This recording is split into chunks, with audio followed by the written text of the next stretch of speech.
Good evening, and I'd like to welcome everyone to our Committee of the Whole meeting for March 15th, 2021. We are thrilled that we are back in person for this meeting. It's been a long time coming. We appreciate it. I wanted to give a thank you to our President, Colleen Burton, who will not be here this evening. She led the charge by preparing a resolution that went to the state. The MASB used that as their model to send out to other districts, and I think it was through that effort that we were able to convince the powers that be to allow us to meet in person. So thank you, President Burton, for doing that. Anyone who is following at home tonight, you can follow our agenda by going to our website, livoniapublicschools.org, highlight over the board tab, and you will see the board tab, and you will see board information. If you click on that, you'll be able to follow along and find our agenda. For anyone in the audience who wants to follow along, our agendas are outside of the left door, just to your right once you leave. There are also blue slips out there for anyone who would want to address the board. We have a relatively full agenda for this evening, so we are going to get into it as quickly as possible. This is one of the meetings, our Committee of the Whole, where you will hear a lot of in-depth discussion on the items that will be brought before our regular meeting or our voting meeting, which will be next Monday night, March 22nd. We will get into our agenda, and our first item is item 1, our audience communication. I do not have any blue slips. Anyone want to address the board tonight? I'm not seeing any, so we will move to item 2, our Committee of the Whole. I do not have any items on the Committee of the Whole. Do you have anything for us tonight, Mrs. Oquist? I do not, President Johnson. Thank you. That will take us then to item 3, our building and site, and I will turn it over to our chair, Mr. Centers. All right, I have to get in the habit of using a microphone again. So, yeah, Mr. Francis is going to be going over item 3A for us, which is bid results for central office renovation. Mr. Francis. And we have a guest joining us as well. Thank you, Mr. Centers. I apologize that A came up very quickly, and I don't usually get called up quite that quickly, and I usually just have to press an unmute button in the last several meetings, so that one took me by surprise. Sorry about that. So we have the 3A is the bid results for central office renovation, as you mentioned. Both Mrs. Smith, our Director of Finance, and this is Brian Weber. Some of you have met him. He's been in a board meeting previously. Paul, are you joining us? I'm good. You sure? We got a spot? Got a microphone? I know how much you like to be on a microphone and on the camera. Only if you need me. So Brian is with Plant Moran Cressa, and he's been working diligently as part of the Plant Moran Cressa team. Mr. Paul Terrio, as you all know as well. And Lisa Pitt is the third member of that team that's been heading up this project quite a bit. So we wanted to all come out and join in this conversation, because this is a very big deal for all of us, and wanted to let you know that we had some really good coverage on the bids for we did a general contracting bid. So unlike, and we might be very used to for the last several years under the bond, where every contractor, electrical, plumbing, flooring, on and on and on, we were running through the bids, and we would bring that in totality generally, but we also had contracts with each of those folks. We're doing a general contracting on this building, the renovation for this summer. So what that means is we put out the one bid for the totality of the project, and we have one company that will be brought to you today for approval, and it was up to them to then get all the subcontractors under their own contract. So we will not be responsible for paying out every individual sub throughout this project, but rather we are dealing with Braun, which is the company that we're going to be recommending, and they will then deal with all of their subcontractors. So just to clarify how that's going to work versus how we were used to for many of our bond projects. In your packet, you have a letter from Plant Marianne Cressa. It has some good detail based upon what had occurred, and you also have a memo from me, but I want to run through it together with regard to the bid results. And Paul and Allison and Brian, at any point, jump in, because I'm sure I might miss something, or you can add to it. Alrighty. But I'm just going to kind of give a brief overview, and then I'll let you guys jump in as well. So Okay. we had nine general contractors submit bids. We had really nice bid coverage.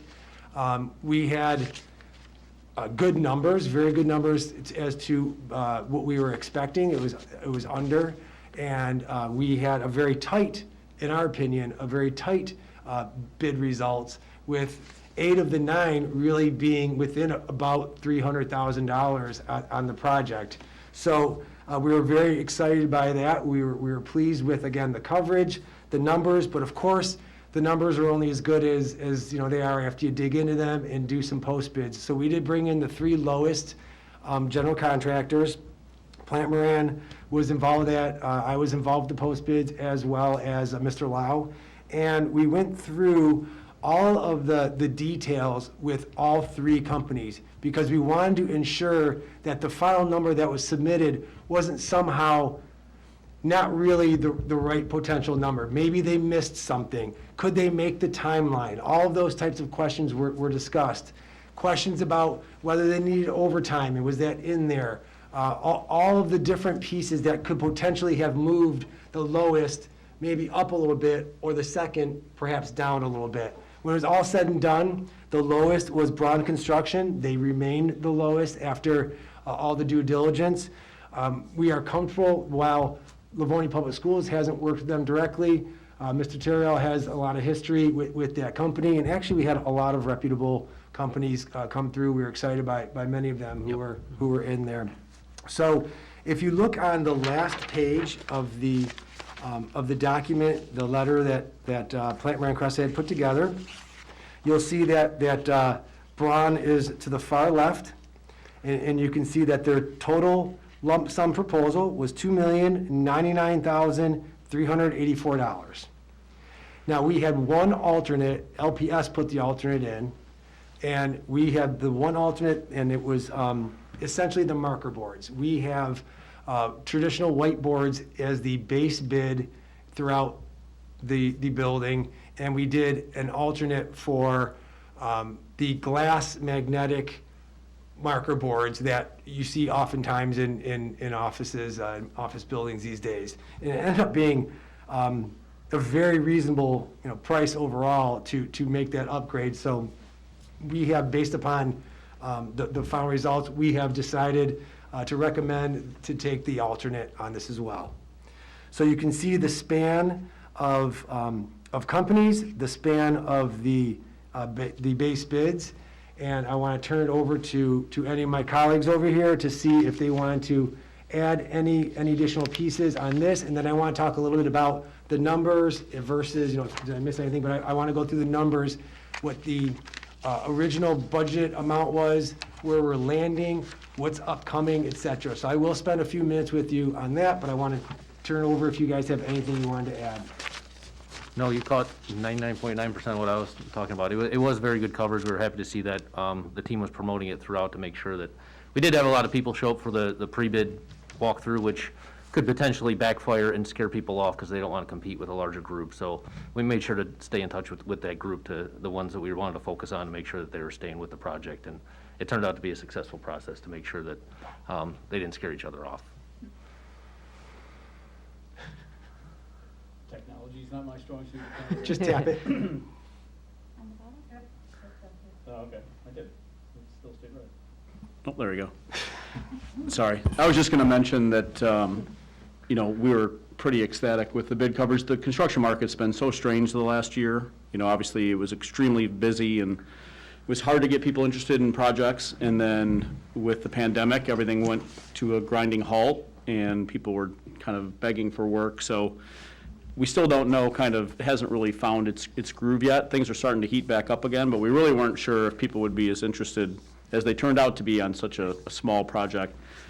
Anytime it's under 5 million, it's kind of a crapshoot whether you'll get people's attention or not. So very excited that we got as many bidders as we did, and I think we did a great job staying on budget. One of the big concerns is always scope creep, but I think we actually went the other way on this project. We were able to save most of the mechanical units, keep the controls to a minimum, and really do a nice job keeping the scope right where it needed to be. So as Phil will explain in a minute here, we came in great compared to the budget, so That off to a good dovetails start. nicely. Yeah, Yep. that dovetails really nicely into the page that has the project budget, the actual, and the variance. If you want to take a look at that page, what Paul was talking about really helps explain some of why our budget of 2.75 was the original budget and why we come in more, closer to a 2.1.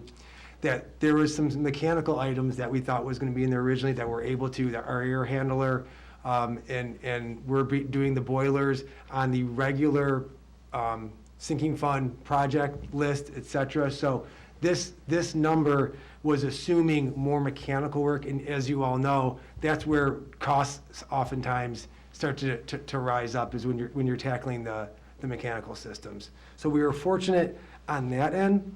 I do want to point out a couple of things. One, on this project itself, the actual, with the $2,110,304, we are going to put in a $100,000 allowance, separate from a regular contingency, but an allowance for the permit review, any HVAC integration, any items in that area. Do you want to address the reasoning behind that? Yeah, it's more of, we didn't want to, there's still a pending state review. If they come back with any code issues, we don't want to ding the regular project contingency with that. And then along with what Phil had said, we were able to save air handling units, which was a big savings, but there is a back end to that to make sure we integrate the system, the existing system with the new. So once again, there's a little bit of design stuff in there that we don't want to only rely on that regular construction contingency, so we set aside some more dollars just to make sure that that's covered separate from a typical construction contingency. Mr. Weber, could you also speak to the abatement piece? I was going to, yeah. I'm going to hit, yep. And so the other piece of this is the contingency. We do still have the 10% contingency of $221,030. A very old building. Actually, one part of it's even older than the one side. So we're talking about a 65 and a 90-year-old buildings. You start getting behind walls, you don't know what you're going to find. So to Brian's point, we still want to carry a regular 10%, and then that's why we have the extra 100 for that allowance. What Mrs. Oquist was referring to was that, I just want to point out, also in the original 2.75, about 80,000 of that was assumed for abatement. If you recall, last month, I brought Global Green in just a touch over 70,000 is where that came in on that bid. So we already have the contract for abatement. So that just was sort of, you might forget that we've done that already. So 80,000 of this budget was always going towards that, which we've already got the award for. Okay. Was there anything else that I may have missed in here? Nope, No? I think you Is covered there it from my anything standpoint. there is one piece I want to talk, once we're past all that, I want to talk about furniture. But if we're solid with this piece, Yeah, the only other thing I would add is that, originally this was a 4-month project that we thought we would be tackling last fall. Now we're kind of crammed into the normal summer construction season in about 3 months. So it's definitely going to be a challenge to get everybody out, get the building renovated and put back together and back in again before school starts. But we're pretty confident that we got the right team for the job. So we may be looking to start them a little bit early in the back building or in the back where the addition is at. So we're still kind of vetting all that out, still waiting to get our review back from the state, so we'll know more. But it's certainly going to be a challenging project, even though it's a little bit on the smaller side. So. yeah. And to that end, during the interviews, the companies were, all three of them really, were comfortable with the timeline. Yep. And when we said we might be able to get you into that back west building a little early, or at least start that external stairwell, I said, well, of course, that's just always all the better, right? So I was pretty pleased, and I'm sure you guys were too, to hear their attitude towards the timeline, because we've talked about this being a 4-month job that we're putting into 3 months, but they, as long as the construction crews are comfortable with the timeline. One piece I want to point out to the board, just to give you information as to what will be coming down the line. Remember that this hard construction job on this building is really going to, when it's all said and done, I think it's going to be beautiful. I really like how it's coming along. But B, it's also going to be a beautifully finished shell. We will be filling it with furniture. So the vast majority of what's going to fill that empty space is going to be furniture on a set that's not included with this construction. There's literally, off the top of my head, only 2 pieces of millwork. I believe one in your open office area where Jill sits, and another in the conference room. Beyond that, any table, chair, office furniture, any cabinetry, any place we are going to open it up and put something in it, any file drawers, all that is furniture. So a very big portion of this quote-unquote renovation isn't really renovating the hard construction. It will be filling the building back up with furniture. Anywhere that we have items that are more recent and in new condition, such as we purchased upstairs for the conference rooms, tables like this and some new chairs, et cetera, we are accounting for those and going to repurpose those in different spaces, conference rooms, et cetera. So anything that's, like I said, relatively new and very good quality, we are going to, of course, reuse. What we don't want to do is start mixing and matching 20-year-old file cabinets with the brand-new items, because everything's going to have, obviously, it's going to work together. There's the furniture designer that's working along with the architects that worked on the construction drawings. But we want to make sure that we are being both judicious with the dollars, but also making sure that the board and the community understands that this hard construction is only one part of the renovation. We do need to fill the building and get people workstations and file cabinets, et cetera. So I'm going to just follow up on that, just as I know you are familiar with the work that we did at each one of our schools. And that work included, as we did, for instance, the main office or the principal's office or the classrooms, a lot of the workspaces were considered millwork or part of the construction. So they were built into the office. They were built in adjacent to the walls. They were built into the workspace. And we thought it was more appropriate because obviously this is not a school, it's primarily individual workspaces, that it would be more cost effective to do that with furniture rather than customized millwork from an architect and having to build that from scratch, et cetera.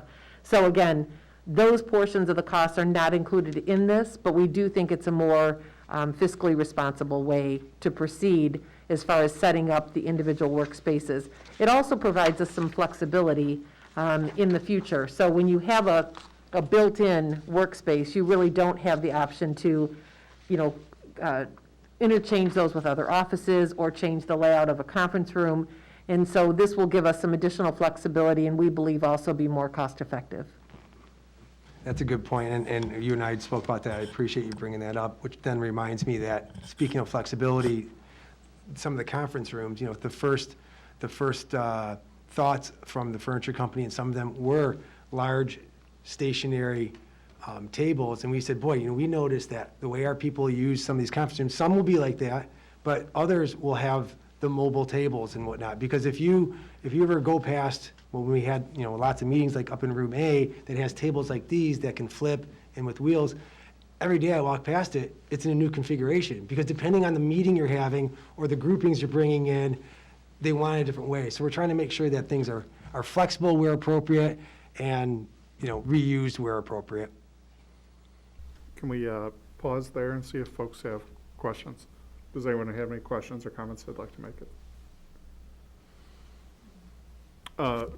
So Phil, couple things. If people watch our meetings regularly, they'll see that, we'll bid out roofing, we'll bid out concrete masonry.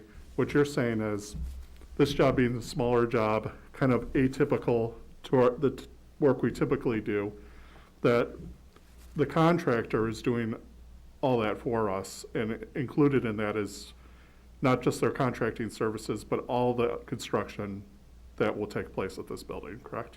Correct.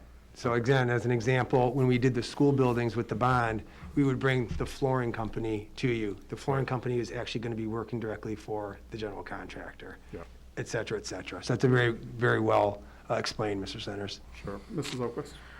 Just a reminder too, certainly, I know we've said this many times throughout the process, but just a reminder that the funding source for this is not the bond and it is not the general fund. Right, yeah. So it is not the 2013 bond, and it is not, if the 2021 bond is successful, it will not be that. That we have judiciously saved dollars over the past few years in the capital projects fund. The capital projects fund is funded by one-time revenue, for instance, the sale of property. So those dollars are intended to be used on a one-time expenditure. And so those dollars are in the capital project fund or will be by the end of this year as we close out our final property sales.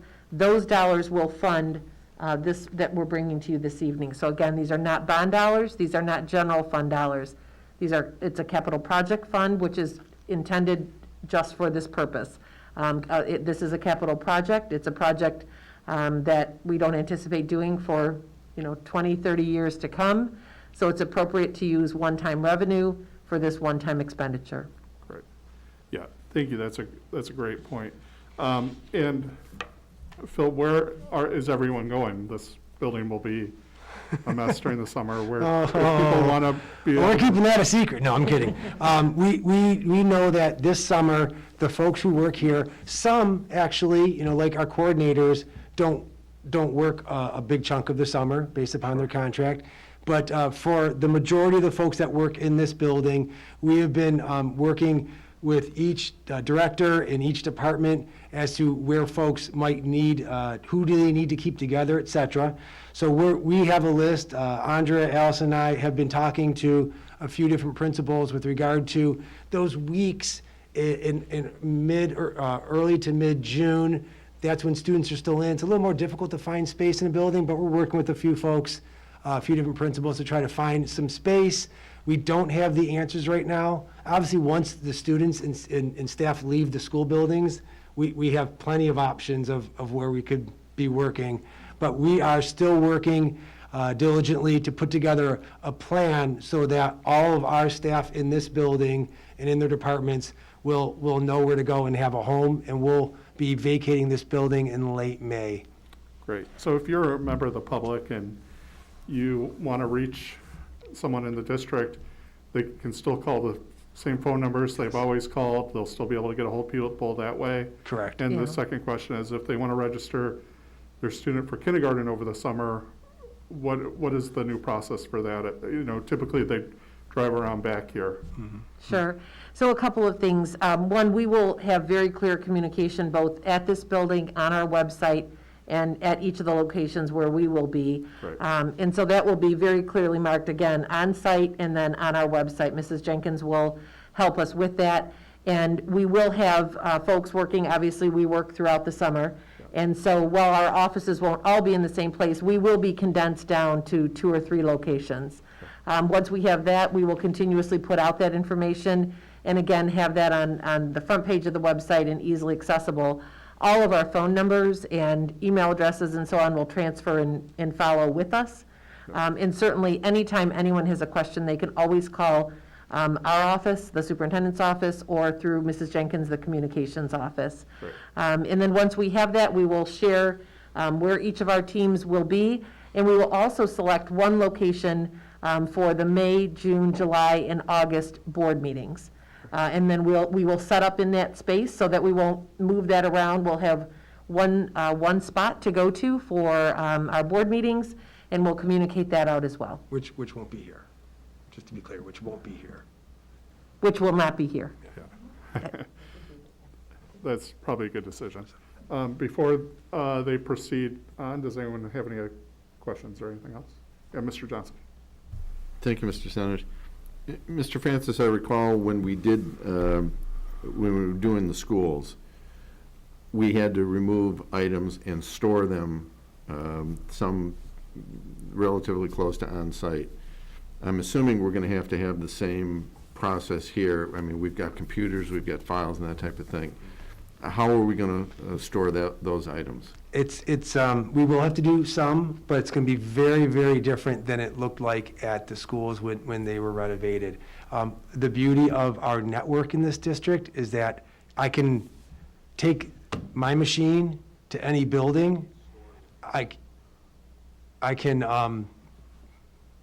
work from anywhere. It will work properly. It just attaches to the network. I can hit my print button sitting at Churchill, get up and drive over to Hoover Elementary and get the document off of the multifunction printer copier, because we're networked very well. So most of the machines in this building that folks use will actually go with them to their location. As far as anything that might need to be stored, we are working with Mr. Lau and the folks in the warehouse, items that might need to come out and be taken to, so if you need working files, you need a cabinet of files that you're going to work with over the summer, our warehouse team will have that for you at your location where those folks will be over the summer. If it's something that is no longer needed, we've got plans for shredding, we're scanning and we're shredding and doing those types of things, or recycling if that's appropriate. And then anything that might need storing, we'll take care of it in our warehouse, and then we'll get it back. We do have movers that are going to help move items out. Some of those items that get moved out might simply be going away, and some might just be stored in our warehouse. So we do have plans. It's a mixed bag depending on what the item is. Great, okay, thanks. All right, thank you. All right, Mr. Francis, would you like to continue on this item or move on to the next? I've probably talked way more than I should have already, so I'm going to say that I'm comfortable with the information that I've given you, if you're comfortable with it, and I would ask for this to go on to next week's voting meeting. Great. All right, that will bring us to item B, which is approval of design firm for Phase 2, Part 2 of central office renovation. And Ms. Thank Smith, you. you're going to address this for us. I am, thank you. I can't let Mr. Francis have all the fun. So this is directly tied to the topic we just talked about, the construction here at central office. It was hard to believe it was over a year ago that we engaged HED, the design firm, to help us with this project. In January, we authorized them for Phase 1, which was doing programming, and they came and did interviews with staff and took a look at the space, sent out surveys, and really kind of looked to see what was the need here, and would a construction progress be possible, and would it meet the needs that we were seeking and with the budget that we were seeking. So that was kind of the Phase 1. We were happy with what they came back with, and so we engaged them for Phase 2, Part 1, back in May, which was actually drawing the architectural designs that we could then use in our bid with the construction managers. So they've been working on that. We've been working closely with them, hand in hand on that, to come up with a beautiful plan. Again, for the public, I know the board knows this, but we are home to many departments across the district. We've got curriculum, IT, student services, business office, HR office, superintendent's office. Obviously, our board meetings are held here. This is where we welcome families for registration. So this was definitely a project that we felt was time to consider. So we're really excited to bring this for you. This next part of engaging HED would be their help. They did start helping us with the actual awarding of the contracts and the bidding, getting those documents ready for us. And then it would see us through construction. So they'll be on-site through the construction, making sure that the work's being done is in line with the drawings that they've prepared. So for that piece, we are looking to authorize them for this Part 2 for a total cost of $52,700. We're also looking to get the board's approval to reimburse them for additional hours they worked beyond the original scope that we authorized them for in May. And really the main reason for those additional hours was doing some additional studying of our air handler unit. We were interested in, instead of doing a total replacement, which would cost more money, seeing if it was salvageable, and if we could do some things to keep it. And so they spent some additional time preparing us for that. So we knew it would be an additional cost up front, but we saw some savings down the road if we went that route. So we did ask them to do those drawings. So they kept track of the hours and have submitted those hours to us. And so the cost for those additional hours comes to $26,945. So we'd like to bring both that Part 2 authorization as well as the reimbursement for the additional work from Part 1 to the board next week for your consideration. Questions, comments? Mr. Johnson? Thank you, Mr. Sanders. Mrs. Smith, do we have a timeline? This Phase 2 includes the bid award services. What's our timeline for that? Yep, they actually helped us. We knew that this was something the board was interested in, so in fact, the bid that we're bringing to you tonight, the result of, they helped us compile that and get that out on the street. So that'll take us through, I'm not sure, Mr. Terry up there? Yeah. So this would be all All the way through closeout and punch list and making sure everything works and everyone moves back in.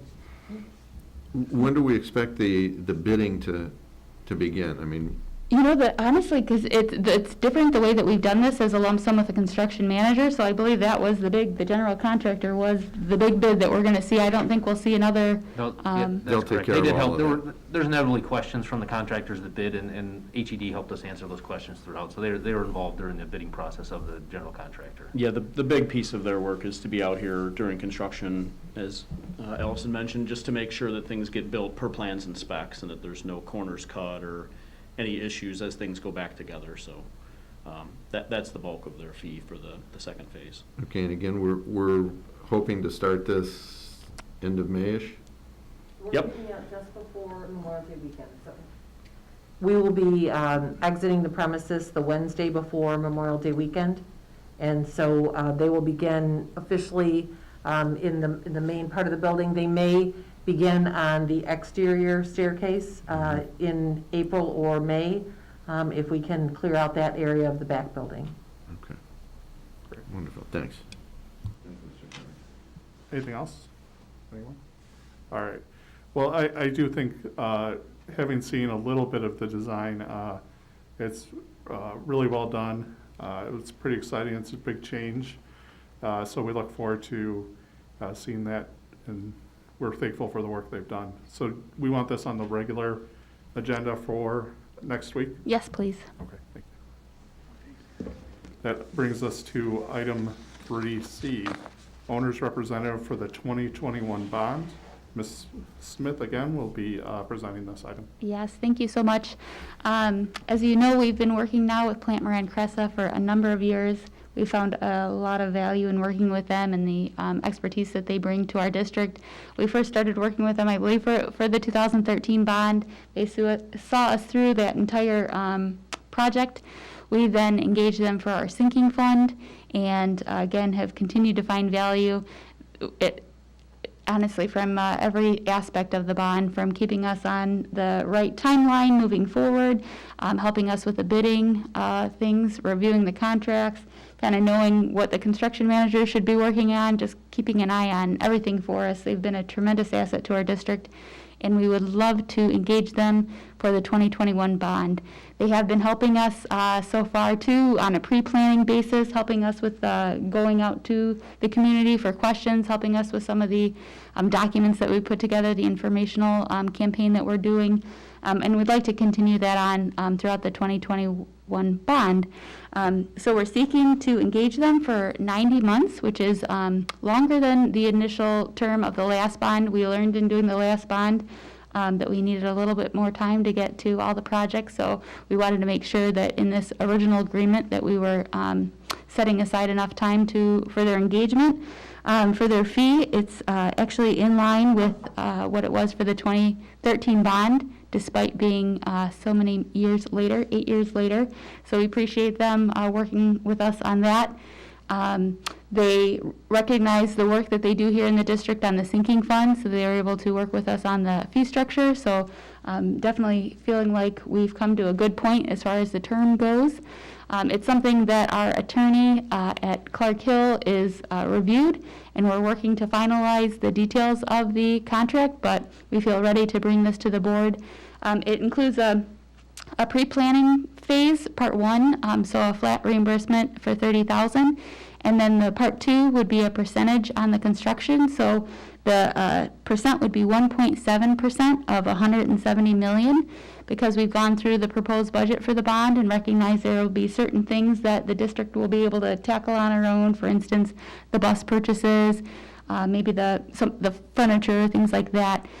So we've taken that into account. So again, we're very happy. The fee happens to be, in line again with what it was, and that was many years ago. So we're very happy to bring this for the board and answer any questions that you might have. Questions? Mr. Johnson? Thank you, Mr. Centers. It's not so much a question, it's more of a statement, because President Burton and I were the only board members that were on the board when we passed the 2013 bond. One of the big questions at that time was, do we do it ourselves or do we hire somebody who really knows what they're doing? And I can honestly say it was probably one of the best decisions we've ever made, to hire an owner's representative, and particularly Plant Moran. The amount of money that you guys have saved us over that period of time more than justifies the fee that we've paid. This is not something that we could have done on our own.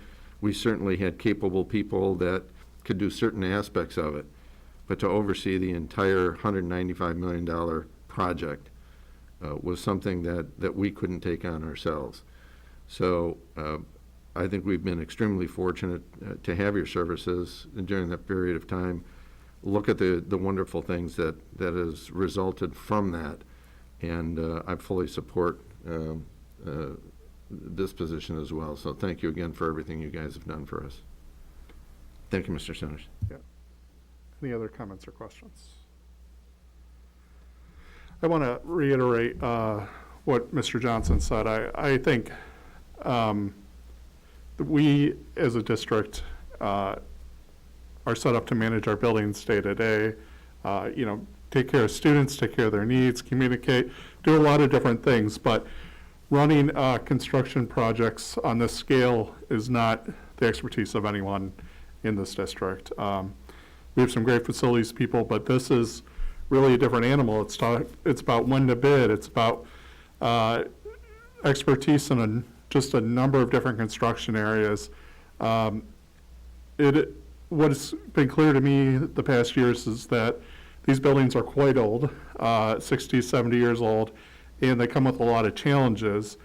Problem solving these challenges is one of the most difficult things that they do, and finding us solutions that are cost effective is extremely valuable. So just the savings we realize, knowing when to bid, what to bid, really knowing the markets, kind of projecting out. There's just a lot of great expertise that comes with this, and the day-to-day, knowing what's going on our sites and what we should keep an eye out for, and being there with us. So there's just a lot of value there. We certainly appreciate the relationship going forward, and thank you guys for all your work so far, and we look forward to at least I do, continuing the relationship. That I mentioned too, for those, again, we have worked with them for now a number of years, so we're very familiar with the services they offer. But for our community at home, just so you realize just the type of expertise they're bringing, they have people on their team from architects, engineers, construction experts, project managers, real estate professionals, CPAs, and attorneys. So they bring all of that bank of knowledge. It was interesting in talking with Paul just about how many people got pulled into the 2013 bond too, and I think in total it was around 15 different team members. So we saw Paul a lot at the meetings, but to know that there was a whole team behind the scenes kind of helping us make sure our 2013 bond project was on on target, on track, moving in the right direction, and to know that same team is going to be available for the 2021 bond, I think should bring our community and the board a lot of comfort knowing that it's going to be managed very well again. Yeah, and just the expertise with our buildings after so many years going through the 2013 bond, doing sinking fund work. Paul, I bet you can tell us what's in every broom closet at this point.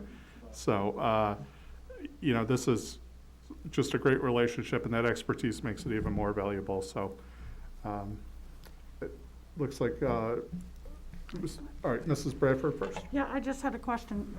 Will this be voted on not until after the bond passes, or do we vote on this? It would actually be, it's in the agreement that it's upon successful passage of the bond. Okay. Yep. Okay, so this would go on the agenda for next Yes. week? Yep. Okay, thank you. Mrs. Along Smith? those lines, Mr. Francis, we'll probably see some language that says the superintendent will be able to finalize final details like we often see when we approve contracts. Yeah, we'll put the resolution next week will be approval of Plant Moran, approval of, and similar to the construction as well.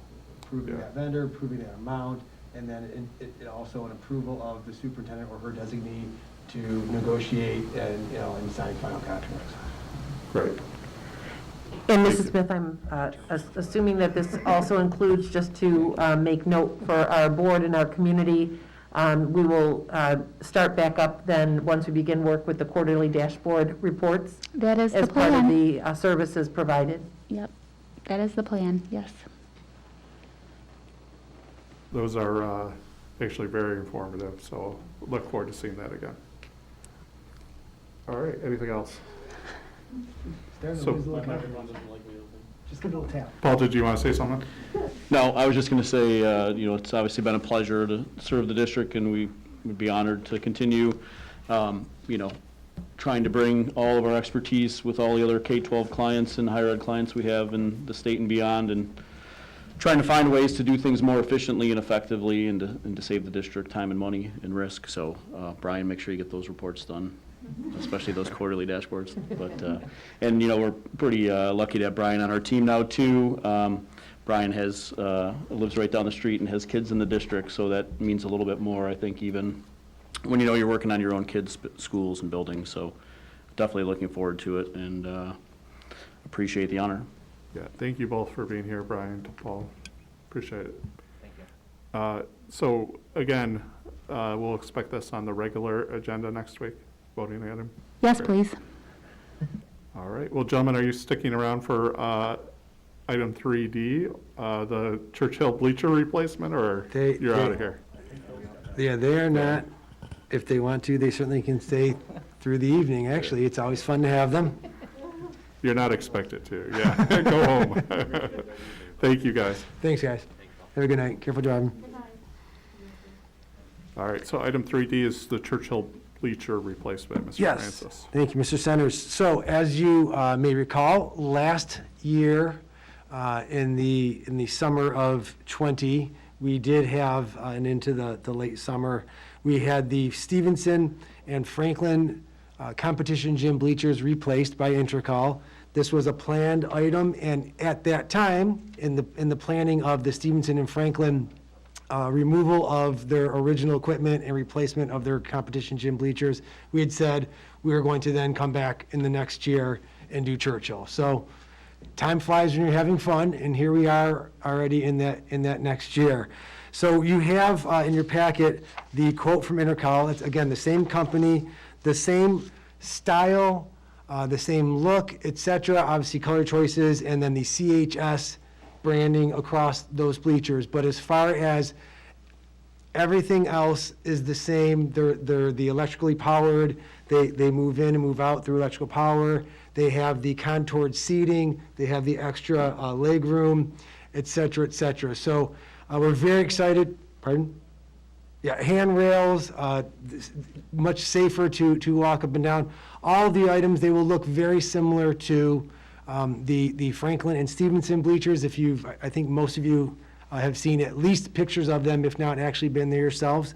But this is a little different in that Churchill's gymnasium It has always been different from the Stevenson and Franklin competition gyms.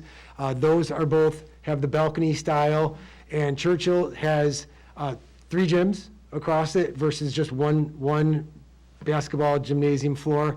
Therefore, because of the height, the minimum height that the Churchill bleachers on either side of the gymnasium must be in order to, when you open them, reach out far enough to actually have the front row be nearer the stage. These are much taller. Therefore, they are more expensive than if you go back and look at what the individual cost of Franklin or Stevenson was, because it's just flat out, while being the same product, it's more of that product. There's more demolition of what's coming out, and there's more installation of what's going in, and there's more product of what's going in. So this cost is, yes, higher than those two, but it's certainly not an apples to oranges, certainly not an apples to apples. It's very much an apples to oranges comparison. But it's still the,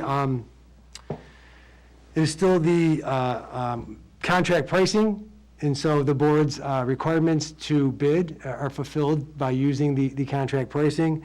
And then you can see in my memo, I try to simplify and break down where the dollars are going with material, shipping, and labor, demolition of the current bleachers, the permits, the performance and labor bond, and then the grand total. And we're going to have a 4% contingency of $10,165 on this project.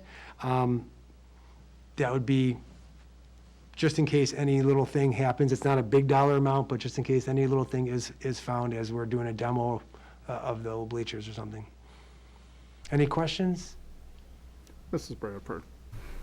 Thank you. This will be a great added feature for Churchill, as I've noticed. We desperately needed the handrails for all the bleachers now, and it's a lot more accessible for people to get up and down. Do we know, is this a different company than what we used for the Stevenson bleachers, or? No, this is the same company, contract, everything. So it's literally the same product, the same manufacturer, and the same intercolor will be the demo and installers. Okay. And everything would be, Same thing. So Correct. for all 3 high schools, we have the same Correct. company. So if something happens. so the we're- styling as well, meaning Yeah. that we talked about those contour seating and a little bit more legroom, Yeah, all of that, similar. we're working at the same. It's just the biggest difference is, The well, price, frankly, obviously.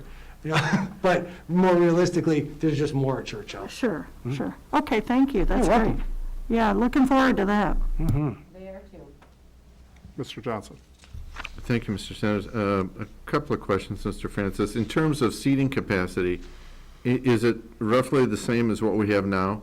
It is slightly less. So we brought it down a little bit, but working with the athletic director and the principal, we based upon the amount of students that they have less than previously, but still probably even more than would really be needed, because we just need enough levels for it to fit in that space.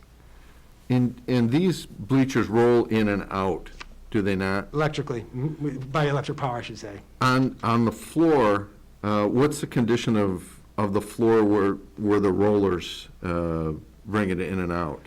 Well, that floor was just recently, you may recall, that it was just sanded and refinished. It's in very good condition with fresh, with freshly done, I'm blanking on my words, which happens to me all the time, unfortunately, now. The lacquering on top of it, it is all fresh, but the wheels will also, on the bleachers, be new. We shouldn't be dragging 60-year-old items across the new floor. We are very confident and comfortable. Even if something marks up, we can easily clean it off that type of floor. Okay. The last question, and I'm looking at the last attachment that has the color depictions, and I'm presuming I'm looking at it correctly. The ones that are elongated with CHS on them, I'm assuming that's what it looks like when it's open.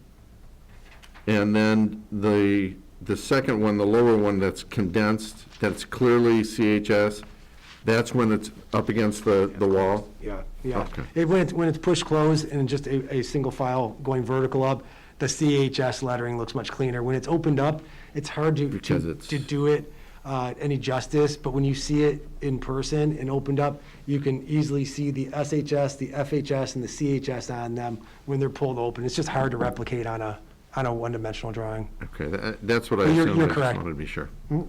Okay, thank you, Mr. Centers. Yeah. Anything else? Well, these are going to be exciting. I think our fans and our athletes will really appreciate it, and the families. The drawings look great. I can't wait to see it in person. So we'll put this on the regular agenda again next week. Please, next week. Thank All you. right. Thank you very much. That'll bring us to item E, which is the district-wide phone system update. Again, Mr. Francis. Thank you, Mr. Centers. We are going to be, via the general fund expenditure, replacing it says the phone system update. So we're not replacing the phones. The actual phone that's on everybody's desk is in perfectly good condition and perfectly works under the new system. What is occurring here? And they're try to do our best to give the explanation of what it is, but sometimes it's just hard to get that right now. So if I can just run through it.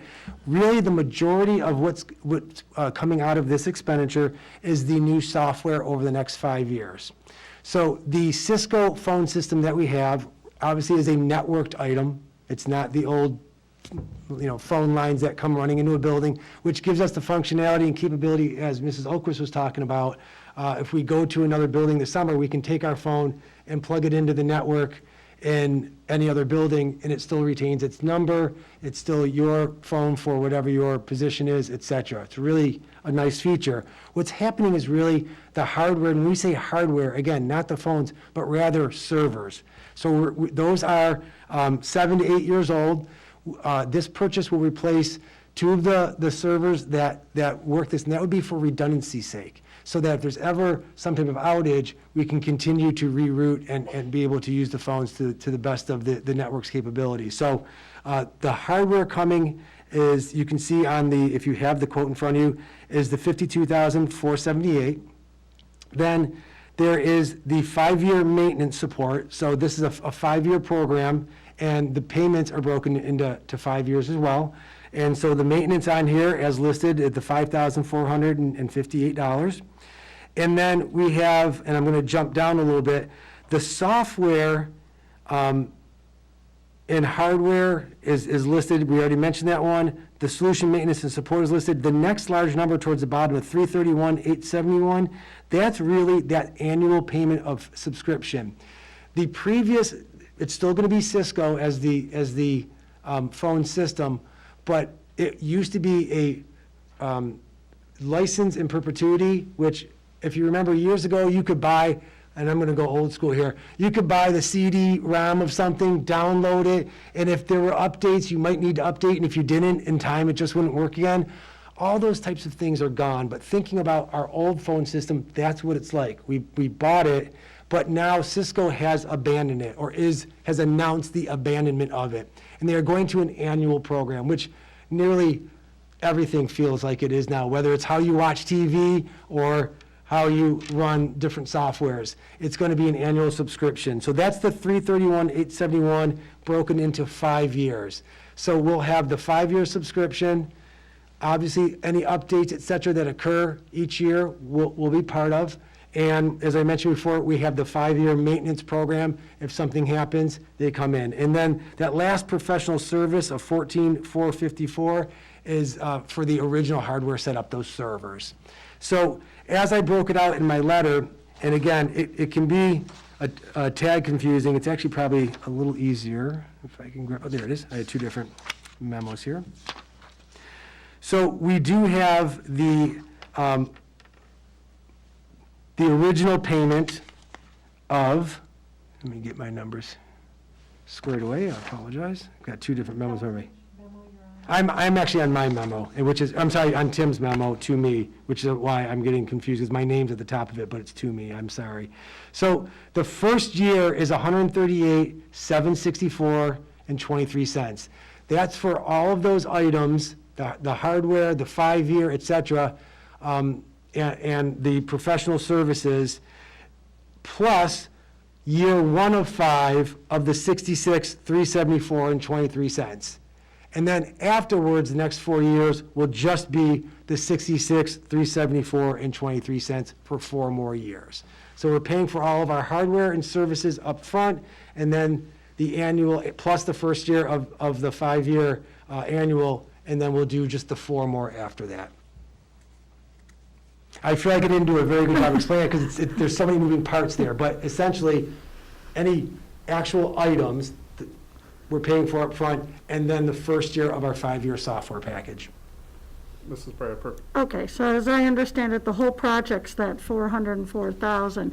The first installment payment's going to be higher for that first year, and then the last 4 years will be the $66,000 for the last 4 years. You're total, yes, do you agree? Yes. The installment is always the 66, 374. It's just in the first year, you're also paying for the 2 servers that we're getting, plus the installation, et cetera. Oh, so that $66,000 will be included in the first year? In the first And year. then the extra? Correct. Okay. Correct. So, yes, the 138,764 that we're going to pay right away includes the first of the 5 years. Okay, and can you explain, okay, so we're going to be using, it's a general fund for this, but under a NASPO contract, did I read that correctly? Correct. And what does that mean? That is the procurement organization that bid this service out, because Sentinel is the company that will be providing it along with the hardware and their labor. So that means that the board has satisfied their obligation to bid. It's a purchasing consortium. Oh, It's a okay. procurement and purchasing consortium.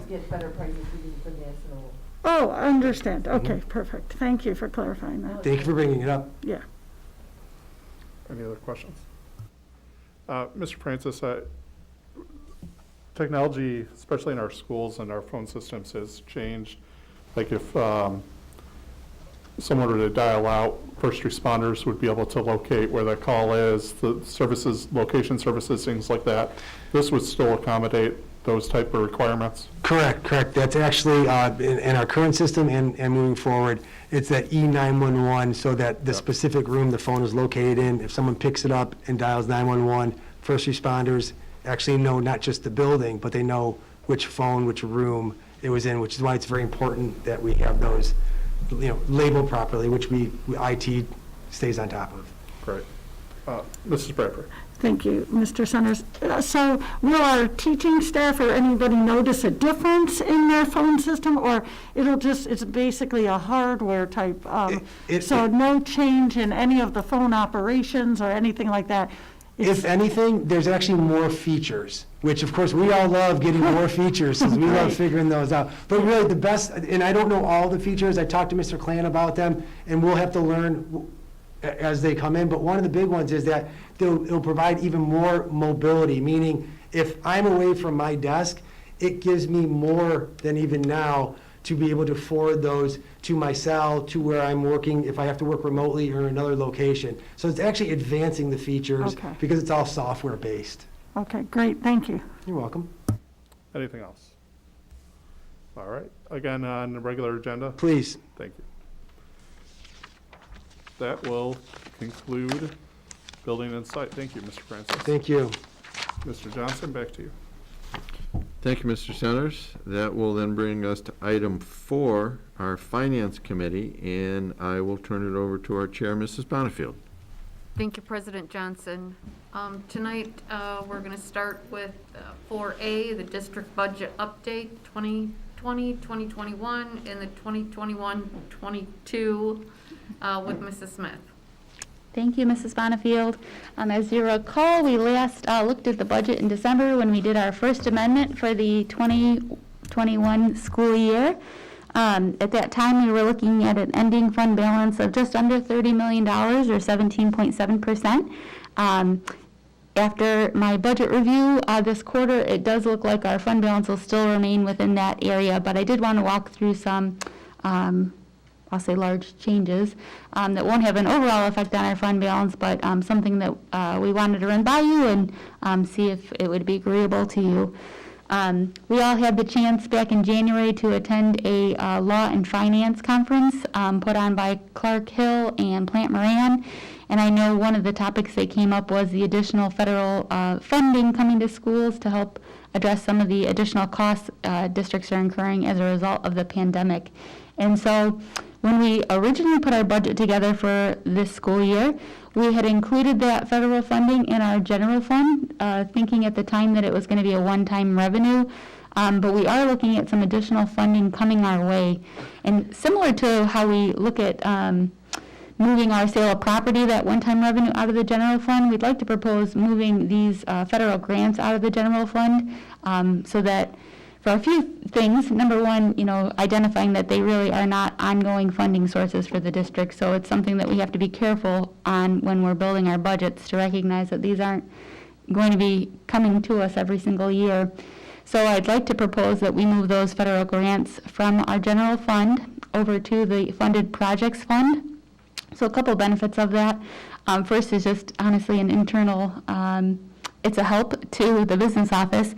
We have an accountant in the district that manages or oversees closely our grants. And so it's his responsibility to go through that funded projects fund very regularly to make sure that everything is in line. We have multiple levels of approval, but he's included on all of those purchase orders too, to make sure, again, everything is in line with the grant.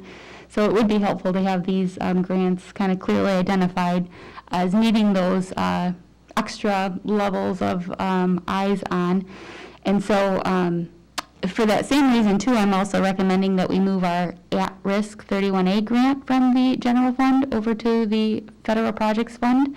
That was one of our last grants left in the general fund, so it made sense to me to recommend moving that over to the funded projects fund. So while it's a big dollar amount, I'll go through each one of them. It really is a net impact of 0 on the general fund, because not only are you moving the revenue from the grant over there, you're also moving the expenditures from the grant over there.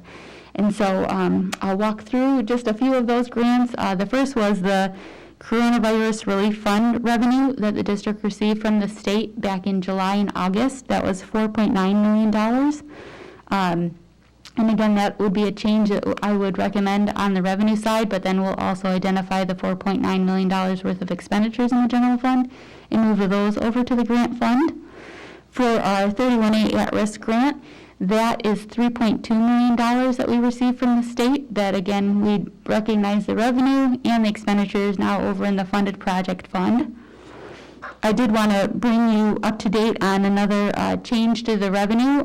It's lowering the estimate of the revenue we'll be receiving this year from our school-age child care, from our Jackson Center daycare, and from the for-fee preschool program. In our proposed budget, we had assumed, a return to normal, and we have experienced lower enrollments, like for example in the preschool. Part of that is, getting additional physical distancing in for our students and whatnot, and we also have some families that maybe would have chosen to come in person, choose to not come this year. So that's a change to that enrollment. SAC, we know that when we go on a pause, I should say we don't know that. So when we went on the pause, we did not charge our families for that time, and so we issued refunds for anything that they had paid. But we did continue to employ staff, so we did continue to have that expenditure. They were repurposed, thankfully. They were willing to help us with our child care for our staff. So we deem, our staff as essential workers and needing to continue the work that they're doing. And so we offered child care at a discounted rate for our staff during those pauses to in-person learning. So that's a change that you'll see on the revenue side for our next amendment. But again, on the expenditure side, we'll see that the cost the same. And then we also had a number of just miscellaneous adjustments, I'll say, to the revenue that net out to $200,000. That's actually a mix of 15 different changes to different items, but in total, net out to $200,000.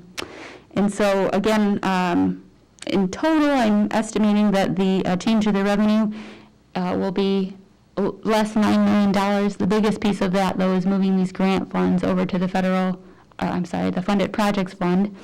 And then on the expenditure side, it's moving over those grant expenditures over to the funded projects fund. So in total, we're really not seeing a major shift in our fund balance from where we thought it would be. Again, it's gone down a little bit because of that, the lower fees that we're bringing in for the child care. But again, we're seeing the same expenditures on that side because we were offering child care to our employees at that time. So I'll pause and see if you have any questions. Otherwise, I can give you an update on what we know so far for the 21-22 budget. We've seen a budget proposal from the governor, but we have not seen anything from the other two. But I can update you on what we've heard to date. Questions? Mr. Johnson? Mrs. Bonnefield, thank you. Mrs. Smith, in your memo, you mentioned two different funds, the ESSER funds and the coronavirus relief funds. Yep. For the benefit of the community that may not hear those terms very often, can you explain what those are and what the differences are between them? Sure. The coronavirus relief funds are funds that didn't actually flow directly to us from the federal government. They went to the state from the federal government to help them with the pandemic, and then the state chose to help districts and then send funds to the districts from their pot of federal funding. So that's what's deemed the coronavirus relief funds. Again, that came through our state aid payment, but it is a flow through from the federal government. As opposed to the ESSER funds, which I'll read, is Elementary and Secondary School Emergency Relief Fund. So these are part of that CARES Act that we heard getting approved by the federal government, and that was what was included in the CARES Act for K-12 schools. And so we did receive just over $1 million so far in the round one of ESSER funding.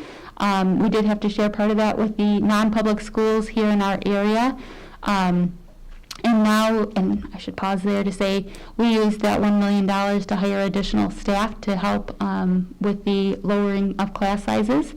So that's how that money has been spent, but we now are, we know that additional ESSER funds is going to come. The federal government authorized something at the end of December, and that's coming to districts. The majority of it, 90% of the funding, is coming through our Title I allocation process. And so for that, that's going to be an additional $4.2 million. That we just learned of in December after our first budget amendment. So that hasn't been accounted for in the general fund. But if it's agreeable to the board, we'd go ahead and budget for that in the funded projects fund. And we have some additional time to use that. We have until September of 2023 to use this second round of ESSER 2 funds.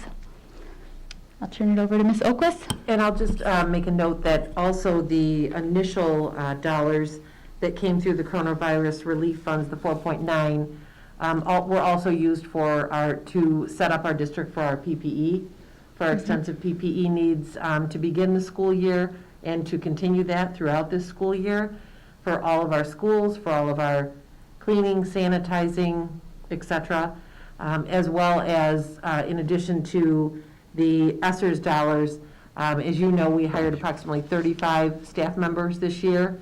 Part of that was to lower class size to be able to provide more physical distancing for each of the classrooms, and we were also able to begin Livonia virtual and provide a full year online virtual option for almost 4,000 students. So that is how we utilize those dollars, and we have not yet made determinations about round two. We will continue to study that. We will certainly be looking at the areas focused on with those grant funds, which are designed to meet the needs of students in their recovery from the pandemic. And so whether that is learning loss, social emotional supports, et cetera.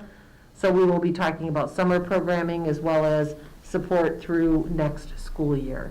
That, again, that is still being finalized as far as the total dollars coming to us, and so we will continue that process and bring more information to you about the expenditure of those funds. Okay, I have a second question on that. I note that we've got both revenue and expenditures. Is it the intent of these funds, the expenditures, to equal the revenue? Yes, that is correct. Yep. Okay. And I can't say for this year, those revenues that we're moving over will be expended by June 30th, but for this round two of ESSER, we will have until September 30th of 2023 to spend them. So more than likely, we probably won't spend much of it this year, potentially some for summer programming, but those will probably be funds that we'll be able to utilize in 21-22. Thank you. Mrs. Bradford? Thank you, Mrs. Bonnefield. So that, we think it's approximately 4.2 million that we're going to get, but we're not sure, right? It's actually two pieces. It's interesting how it works. So the 4.2 is a for sure number because that's part of the 90% that the federal government spelled out how it needed to be allocated to districts. And so that for sure is 4.2 million. What's interesting, though, was something I wasn't expecting. The legislators aren't authorizing all 4.2 million now. They've authorized 43% of it, and then that remainder will be authorized at a later point. But they have to authorize that second piece by, I believe it was either December of 2021 or January of 2022. Okay, But that's so definitely it will all come 4.2. at the same time, that's what you're saying? It'll come in parts? Yes, And based that- on what we currently know. And if, exactly. It says we can use it until 2023. That was different from what we first heard, because we first heard it was going to be possibly 2022, correct? Yes. So this gives us an extra amount of time. Yep, we just learned of that within the last, I think it was a week or two. We got an email from the Michigan Department of Education saying that the grant itself is set to go through September of 2022, but there's some provision, and I can tell you what it is. I don't recall, but in essence, it gives districts like a 1-year carryover, the state a 1-year carryover. So we can plan to go ahead and use that 1-year carryover, which is wonderful for us because that means we can have supports in place for over 2 periods as opposed to cramming them into 1 year. Which makes a lot more sense, because that's such a short amount of time for us to make any gains to get our kids back. And for the planning, I think that's essential too, because I know if we're going to get this money now, it's March. So how do we allocate it out by summer school and things like that to be able to plan? So my third question, or my I just other- want to make note, Mrs. Bradford, Okay. that if you or anyone in the community read the information on that, it will still state, as Mrs. Smith said, September of 2022. Oh, There okay. is an amendment that allows you for the 1-year carryover, which we are planning to take Utilize. advantage of. But if you look at the information, it will say expenditure by September of 2022. We aren't Oh. certain why they did not just change it to 2023, if that was the intent. However, they haven't. So I just want to Oh, I'm glad you clarify, said if you that. read something Okay. about that, it may look different than what we're sharing, only because you also have to read on to the amendment. Okay, great, that's good. And just to add that, I found what the provision is called. It's called Tidings Amendment, TYDINGS Amendment. That's what allows, the Tidings Amendment is a federal provision that extends federal grants from the United States Department of Education for 12 months beyond the fiscal year in which they were awarded, so. Is that something we have to apply for, or is it just assumed we can use it until 2023? That's actually something that the Michigan Department of Education takes care of on our behalf, so we won't have to apply for anything. Okay, and my Other third, than the funds, we do have to submit a budget for these ESSER 2 allocations, which will then get reviewed and hopefully approved by the Michigan Department of Education. okay, and then my third question was, you said it's through, the grant comes through the Title I programming. Does that mean that that money can only be used on Title I students, or can it be used for everybody in the district? It can be used for everyone. The Title I is only the allocation method that they use to distribute the funds, but it's not just for at-risk students, it's for all students. And they Okay, do give us a list of the different types of things that it can be used for. So they've been pretty broad in their uses, but obviously the intent of it is to help districts with the impact of pandemic and potential learning losses and whatnot, so. It really was the way that they determined the mechanism for how much each district received. okay, yeah, That because was the that's only- important, the only because I connection mean, to Title I. sometimes you can only use certain Absolutely. dollars for that, so it's good that Absolutely. it'll cover every student. Yeah. Okay, The perfect. one piece too, just while we're speaking of that, because we spoke about specifically the ESSER funds back in February, and there has been a change even since February. In February, the assumption was, we knew that the 90% was coming through the Title I allocation process, and the other 10% was yet to be determined. And we had seen one proposal that was going to be allocated out to districts based on their special ed counts. And it doesn't look like that piece is moving forward. Now it's going to be more on a categorical basis that districts are applying for the different funding for summer school, for before and after school care, for credit recovery, for, so there's different pots. But again, that looks like it'll be more set up as a competitive grant process as opposed to a simple allocation based on district special ed counts, so. Okay, and sorry, one more thing. I apologize. Now, you said should expect that money, or we don't know when we'll expect that first chunk of money to come in? We know it's coming, but do we have any type of timeline for when we will actually see that funding? I think I believe the state is looking for districts to use that money pretty quickly because, number one, I haven't seen, we'll have to, again, apply for that funding, or not apply it, I'm sorry, submit a budget for that. So they haven't opened up the opportunity for districts to submit it, but I would expect that in the next couple of weeks that'll be out. Okay. And I say that because the part two, or that 10%, they had in there, I think that districts had to apply for it by April 15th, I want to say. And again, I haven't seen that actually become available yet, but with that having such a pretty short window for applying, I'm assuming this other piece of the ESSER. Yeah, it seemed to be a really quick turnaround. I mean, like you said, April 15th, so we really need to know what we're going to do and how we're going to do it rather quickly. Yep, okay. You're absolutely right. Oh, boy, okay. And it was initially, there was some discussion of it being within 15 days of the bill getting passed, and then it was extended, I believe, to 45 days. Oh, thank I believe goodness. And that's still a pretty Oh, tight yeah, turnaround, that's but, very tight, but, we will absolutely meet that deadline. okay, perfect, thank you. I will give you an update on 21, 22, what we know so far. Can I Oh, ask sure, a grant of course. question, though? Of course. So we're moving the grant revenue over to the grant fund, and obviously move the expenses over. So my question is usually a grant is a one-time revenue with a one-time expenditure. For instance, the money that we got to replace all the gymnasium equipment and stuff, so it's an offset, a one-time for a one-time. Now the grant money that we're using is also going to cover some of our regular costs. So my question is, for budgeting purposes, if we're moving this over and the grant is still covering some one-time expenses and also some recurring expenses that we would incur either way, right? But that we can pay for with that grant money.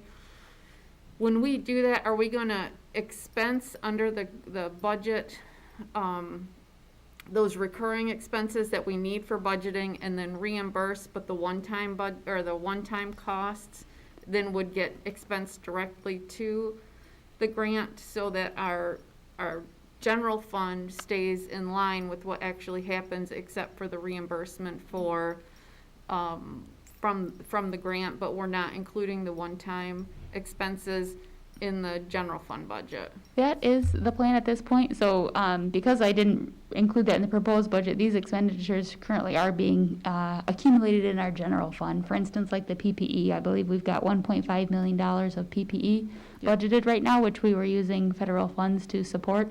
But now we'll be moving those non-recurring costs out of the general fund and moving those over to the funded projects fund. The one thing, though, that we have been using the grant funds for are salaries for teachers, again, to help lower class size. So that will look different on the general fund, but the premise being which we know it's coming, when the pandemic's over, when these federal funds aren't available, ultimately our general fund expenditures are going to have to get right-sized, or the staffing will have to get right-sized. So eventually we'll see that. So we shouldn't see hopefully a huge change in our general fund costs.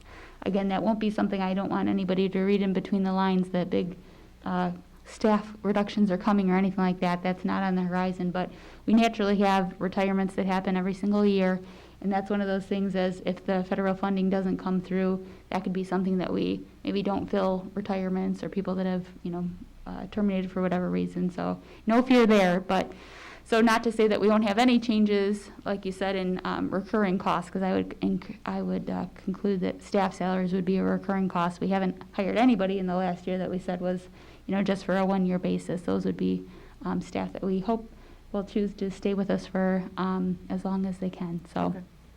I hope that answers your question. Yes. Okay. And then onward to the 21-22. Okay. So I'll start off with, it was there was a revenue estimating conference that took place in January, and there were, positive news coming out of that revenue estimating conference. Since then, we have seen a proposal come from the governor. So with that, I'll share a few of those highlights. The governor is proposing a foundation allowance increase of $82 for us. That would, they're predicting would be about a $1.1 million increase for our district. In her budget, there was also the elimination of the one-time increase for per pupil, which I believe was $65 per pupil. So that is going to be, in the current state, being cut. So that would be a reduction of $918,000 for our district. There is an addition for, and I'll give you the little backstory. So as you recall, there was a change in how they did the student membership count for this school year. It's all, I shouldn't say always because it hasn't always, but in recent history, it's been based on a 90%, 10% count. So it's 90% of our current fall count and 10% of our previous spring count. And that's how they determine your membership for that year and what they will pay you for. And for this past year, they came up with a super blend because of the fluctuations and changing with enrollments and stuff like that. And so that districts wouldn't be hit with such a huge decrease all of a sudden in one year, and especially on top of it, the year we're trying to react to a pandemic. So in the governor's proposal, she is proposing going back to the 90-10 count, the traditional count they call that. And so in her recommendation, she included the section is, 29B, which would cover 70% of the district's loss from going from the super blend back to the traditional blend of 90-10. So I think they realize that this is going to have a pretty sizable impact on the districts, assuming students that districts lost this past year don't come back in the fall, that would be a pretty big hit in one single year for districts to adjust to. So she is including that provision.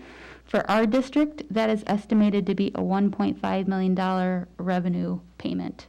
So that is good news. In her budget, she's also advocating for a 2% increase in the at-risk grant. For our district, that would work out to about an additional $70,000. Also looking for 2% increases in special ed reimbursements and bilingual increases. Those are kind of smaller in nature. But the total estimated increase based on those different categoricals would be $1.8 million for the district, which is beneficial. And again, I know that does sound a lot like a lot of money for our district, but we also have some, we know that there's going to be increases in costs if we don't even do anything. The retirement rate continues to increase as the state is collecting money to make sure that the pension system is sound. And so last year, I know for that worked out to about a $500,000 increase in retirement costs to our general fund. So I would assume that that's going to be a similar cost. So again, you can take that out of the increase in revenue.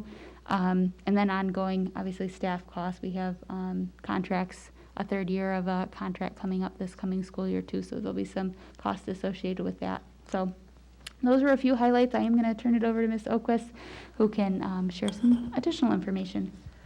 So as you know, and as I've shared with you previously in our update, this is the first step of multiple steps that take place in the budgeting process. We did get positive news from the state in the January revenue estimating conference and also in the February estimating conference. So there will be another one in May. At that period of time, at that time, the legislature will have a general idea of the funds available in both the school aid fund as well as the state's general fund. And so as we know, we will look to see a budget proposed by the House, proposed by the Senate, and then generally that negotiation will go on between those two bodies as well as the governor's office. And then ideally, schools would receive information about the school aid budget prior to the start of our new fiscal year. However, that may or may not be the case. That was not the case this past year. However, we certainly should have a pretty good idea by the time we get to our budgeting time in May, when we, as you know, we're beginning to really hone in on our recommendations for the coming school year. However, as always, I'll continue to update you on that as we move forward.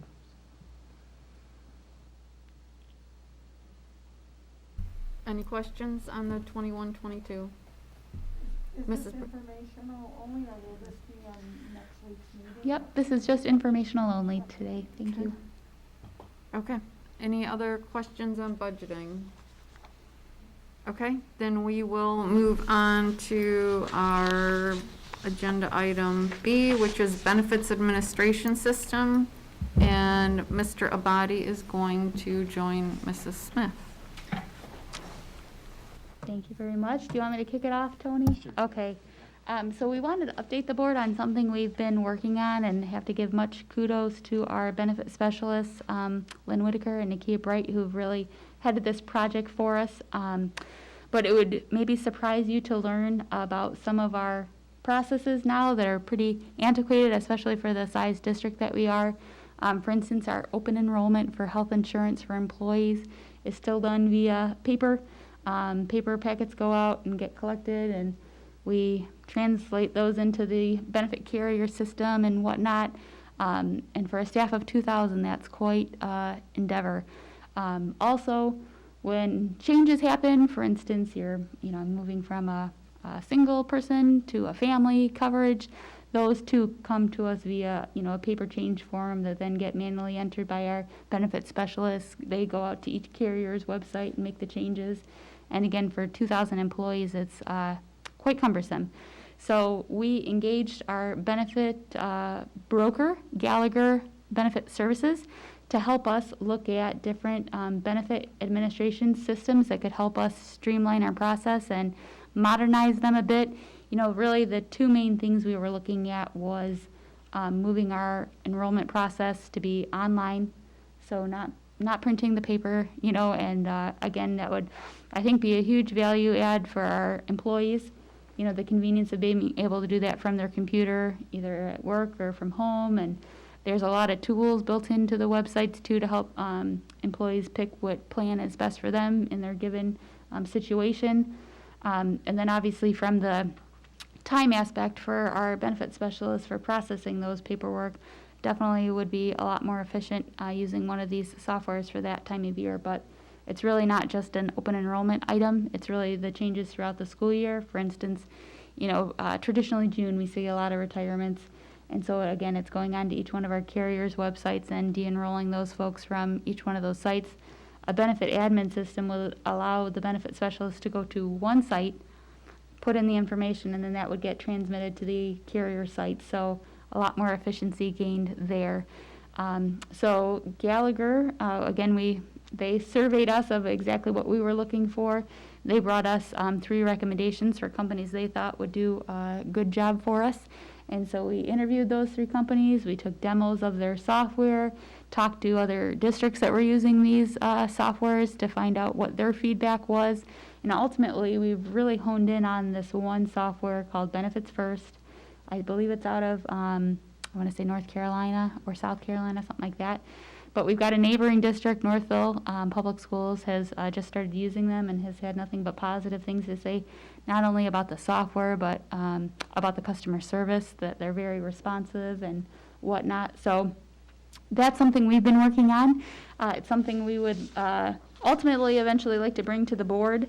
I don't know if I included in my memo, the annual cost is about $100,000 a year. Again, this would be a software license, so this would be an annual cost. Something that we would propose charging to the Health and Welfare Fund. And it's something there's really kind of we could roll over at any time whenever we want to. Some districts choose to do it during open enrollment, and there's some benefits to that. There's also some benefits to doing it sooner. So that's something we're working through right now with Gallagher Benefit Services on what the optimal time is to do that changeover. So I'll pause there to see if Tony had anything that he wanted to add in on that topic. Phenomenal. She's phenomenal. She not. You really covered everything of significant substance. I just want to say, as the new guy on the block, one of the first things that folks wanted to talk about in the office was pursuing this option. And I just want to say, it was amazing, really, to witness and get to know the processes and the work that our benefits people put in, particularly Lynn Whitaker. I mean, the data entry is just enormous, and she does a wonderful job. And so they're really kind of holding their breath that we can bring this home for them to improve those efficiencies, and they're excited about it. I'm excited about it for them. They do a really nice job, and this will really help them work smarter and not quite harder. So. And I would just add that this is probably long overdue for a system our size, to be very honest with you. It is, I think it's rare you would find, as you know, we're the 9th largest school system. We have 2,000 staff. To be utilizing the rather laborious process of everything paper and pencil running through as that comes in, and then individual hand entering. We believe that both for our end user, our staff members, that it will be certainly a positive addition. I can certainly tell you within Human Resources and the Finance Department, the increased efficiency, I think we will see benefits of that immediately. And as we're able to make those changes, that's more cost effective for us as well, to make them as quick as possible. So while the folks in our benefits office do an absolutely remarkable job, I think many of our staff would tell you that if they ever left, they truly don't know what we would do, because they are that individualized, supportive, and helpful. And something like this will allow them to continue that very personalized care that they give during moments of our staff members' lives where they really need that guidance and support. And that's what we want them to be able to have time to do, and believe that this benefit admin system, again, really long overdue for an organization our size. We certainly appreciate the efforts they've made to keep it going the way that it is, but we are eager to bring this to you. Questions? Mr. Johnson? Thank you, Mrs. Bonnefield. So the way I'm reading this, we're essentially cutting out the middleman? Pretty much. Is that what we're doing, is the data entry Yes. portion of it? We're eliminating the paper. And so is this going to be a system where the person who was normally filling out the paperwork at the beginning just goes into the computer and does Yes. it directly? Yep, that is correct. Okay. And then those transactions would get reviewed by the benefit specialist, and then once approved, would be shot out directly to our carrier sites. Yep. Okay, I can't tell you that there'll be nothing paper. I'm thinking of maybe in the case of a sudden termination or something like that, obviously, that there might be some still manual things, but by and large, that is the intent, that this would cut out that manual entry and have it be done online. Okay, so do we presently save that paperwork, or once that's entered, does that get destroyed? Based on the number of filing cabinets, I would say we saved that paperwork. So that is one of the projects. We're actually, working with our attorneys just to make sure we're saving what needs to be saved. But it is one of the projects, especially with the move on the horizon about what can be scanned and what needs to be retained. With employees now filling things out electronically, that would then be stored electronically, securely, obviously HIPAA compliant. And we've had this, vetted. Obviously, that's one of our big concerns. Obviously, moving electronic is just making sure that sensitive data is kept private as it should be, and we've been assured it's a very secure system. So then, moving to this system then also eliminates space where we would normally maintain those paper documents. Mm-hmm.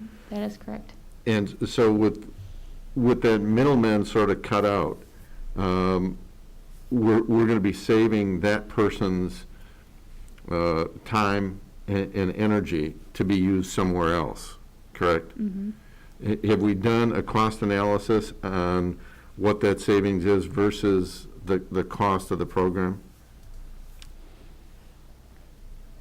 I'm happy to speak to that. I can tell you the needs within the office far outweigh the actual hands that are available. So it's definitely on, I know Tony's horizon, it was on Keith's radar before of the other duties that could be shifted and changed as a result of these efficiencies that are brought. So there definitely won't be a lack of work in that HR office for this person to do if that gets it all at what you were trying to say. But as far as the savings go, I think it would be, that person would be starting to do some other work for us in the office. Right, that was, Yep. obviously, that was my point. Yep, so it is like you said, it's in essence a savings of there to then allow them to do things that a computer can't do, that we do need that human touch on and whatnot. I know Ms. Bright, one of our benefit specialists, has been paramount too during this pandemic with helping with the FFCRA leaves and being that point of contact for our employees that they can reach out and she can coordinate the times off and stuff like that. And again, that was in addition to the things that she was hired to do, you know, within the benefits platform, but she quickly shifted and took on those additional responsibilities. So kind of never knowing what's around the corner, there's always a number of things again for them to be shifting their attention to. And once that information is computerized, does the employee then have access to that? They would, yes. Like once, especially, I'm thinking, I don't know, I'll be honest, I don't know how it works for the current employee. For instance, if we made the transition during open enrollment, you know, employees would then go on and create logins and have a, you know, user ID and a password. And then I would, I know that you can go on then and see what elections you made and whatnot. When that happens during the mid-year, I can't tell you exactly how that would work, if they'd gain access to it during open enrollment or if it would happen immediately. But yes, it would in essence be an electric filing cabinet, not only for the district, but for the employee to be able to see their benefit elections. Okay, great, thanks.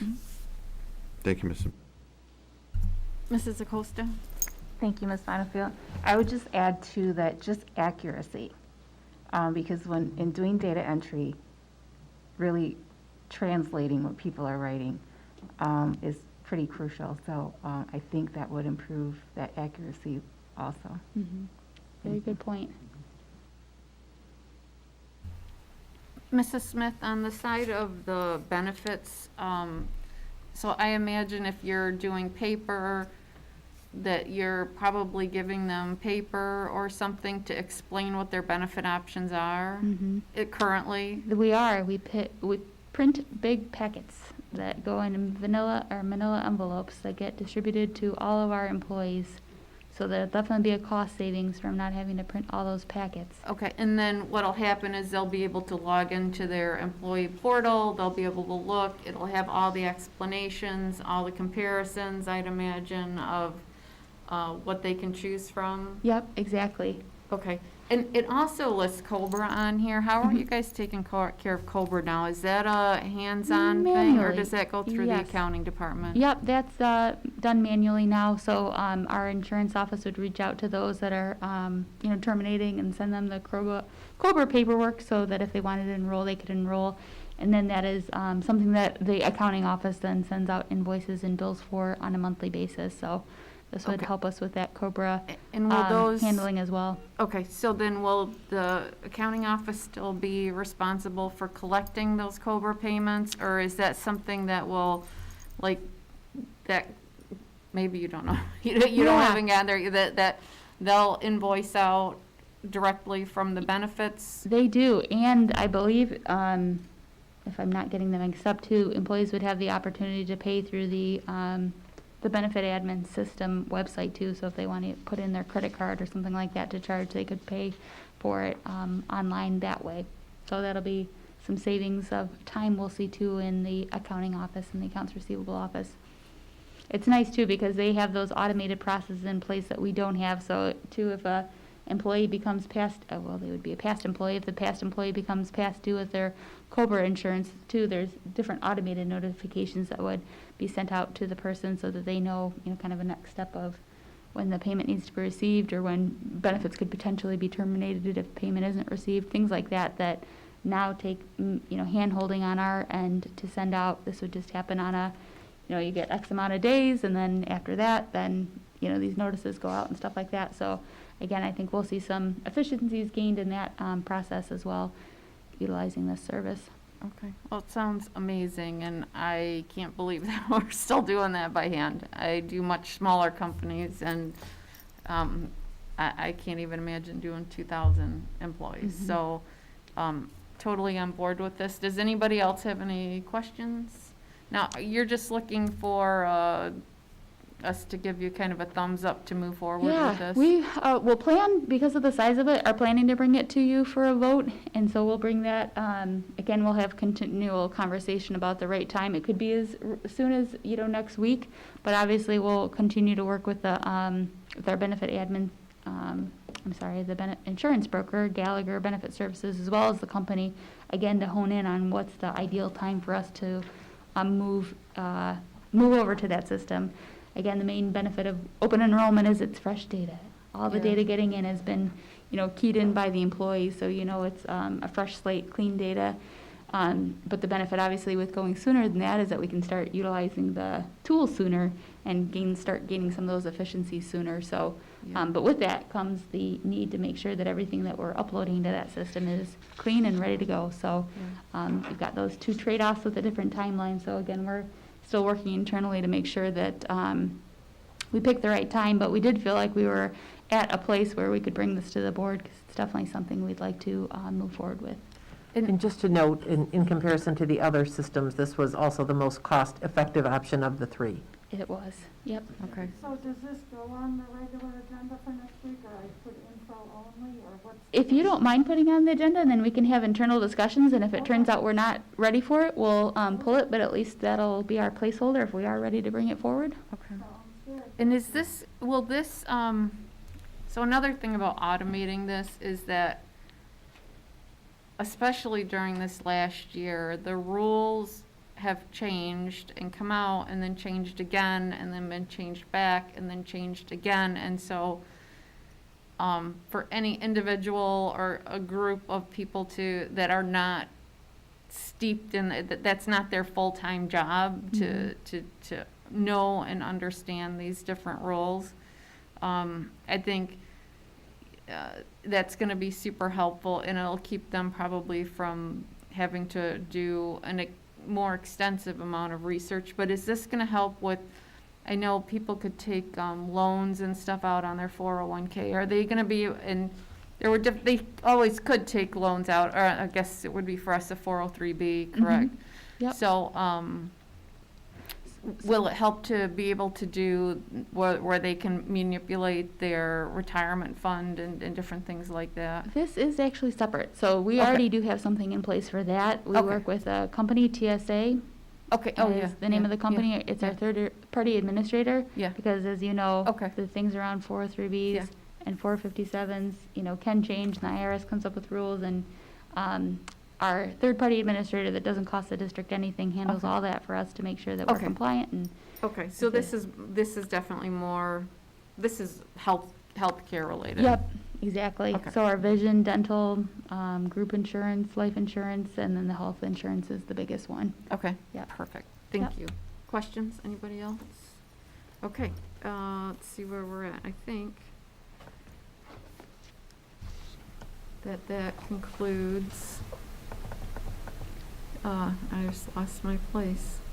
Sorry, guys. That was the last two. Oh, We yeah, don't that's have our to- last item on finance, so everything's all set, and we can move on. Thank you, Mrs. Bonifield. That will then take us to item 5, our curriculum committee, and I'll turn it over to Mrs. Acosta. Thank you, President Johnson. We have about 5 items to discuss this evening, so do the 9th inning stretch at this point. And we will begin with Mrs. O'Brien with the ESSER Equity Fund grant purchase of mobile devices. Thank you. I am here this evening to present to you a grant that Mrs. Smith and I applied for in the fall that we got approved to purchase additional devices, so computers and devices. This was part of an ESSER competitive grant that we applied for. It had two main areas. One was to close the digital divide, and the other was for mental health services. And so last fall, as we were planning for our students to be able to have devices at home, but also we were talking about them taking them back and forth at school. We knew we had some kids who had a device at home, but then might not be bringing it back to school. So we focused our grant on adding to our supply in our schools for kids who they had parents who they use things at home, but we're not using one of our Chromebooks or one of our laptops, but would need something when we're in person. So we got approved for $160,000, and that would purchase 405 Chromebooks. And these Chromebooks are, Mr. Cleon got a quote. They're very similar to the ones that we just purchased. We are not going to purchase a cart because at this time these would be additional ones to fill in where kids have taken them home or are not using them in the school during the school day. So we would not be needing to buy charging carts. They would come with the typical charging cord as if you and I had bought one. And so these emergency relief funds were specified for elementary and secondary schools. And we applied for a lot more than $160,000. We shot for the moon, and but all school districts in the state of Michigan were competing for these funds, and so we got our approval. So we are looking to move forward to secure additional devices for our elementary and secondary schools to use at our in-person learning. Thank you. Any questions? Ms. Bradford? So those will just be spread out throughout every building at the elementary level, throughout the 13 buildings, is that, or it's middle school too, right? So it's 400 devices, and what we're going to do is it's not going to be evenly spread. We're going to look at what schools have the least in-person left at this point in time, and talk to our administrators about where the gaps are happening, and making sure that we try and fill some of those gaps with these additional Chromebooks. Great, thank you. And these would be able to be charged in the carts that we already have. So because they're the same kind. So we didn't need to buy additional carts because they'll charge the same way. But they also have the cord that if the kids do take them home, then they can charge at home also. That's good. Any other questions? No? Sorry, I'm playing with the microphone. Okay, so we'll move on to item B, Jackson Center Curriculum Materials Recommendation. Yep. So, Mrs. Bradford, are you going to put that on? Yes. Okay, I just wanted to check. This is our first one that. Next week. Yep, no problem. So my second thing that I am bringing this evening is curriculum materials for our preschoolers and Young Fives program. So I'm going to do a little bit of a history walk. When we did our advanced ed visit in 2019, part of that visit was to accredit our early childhood learning centers. And we actually had them come back in the fall. And we'd never really done a school improvement process to the same level that our elementary schools do. So that staff really got to work from spring to fall, wrote a school improvement plan, created goals, collected data, did surveys with their parents using the advanced ed surveys, did a wonderful job to prepare for their visit, hosted a visit in November for 2.5 days, and the report that Advanced Ed gave us as a whole district, they wrote a report for our early childhood centers, and so I just wanted to remind you they had some wonderful, powerful practices of their positive culture for their staff and their families. Felt like it was a wonderful place to go to Jackson Center, plus our preschool programs that are in our elementary schools. And then communication was another one of their powerful practices. One of their improvement priorities was having systematic procedures and processes for school improvement, because we shared with them that it was new, and also to have a guaranteed and viable curriculum, which was also one of the areas of improvement for our K-12 programs. So the staff at Jackson has been working for a little bit over a year. They'd never done a regular textbook adoption, so I walked them through the board policy of how we do a textbook adoption, had them create a vision of what they were looking for, what materials, aligned it to their standards, and then looked what materials were out there. And they had just kind of gotten to look at materials as we closed last March, about a year ago. And as the spring kind of waned into summer, this staff wanted to continue their work. So they have continued looking at materials and have piloted in the Young Fives program creative curriculum, and then had the preschool staff kind of observe in the Young Fives program, knowing that one of their goals and their vision was to have one textbook, one curriculum resource. So I am bringing to you creative curriculum. It is a set of materials, teacher and student materials that they will use.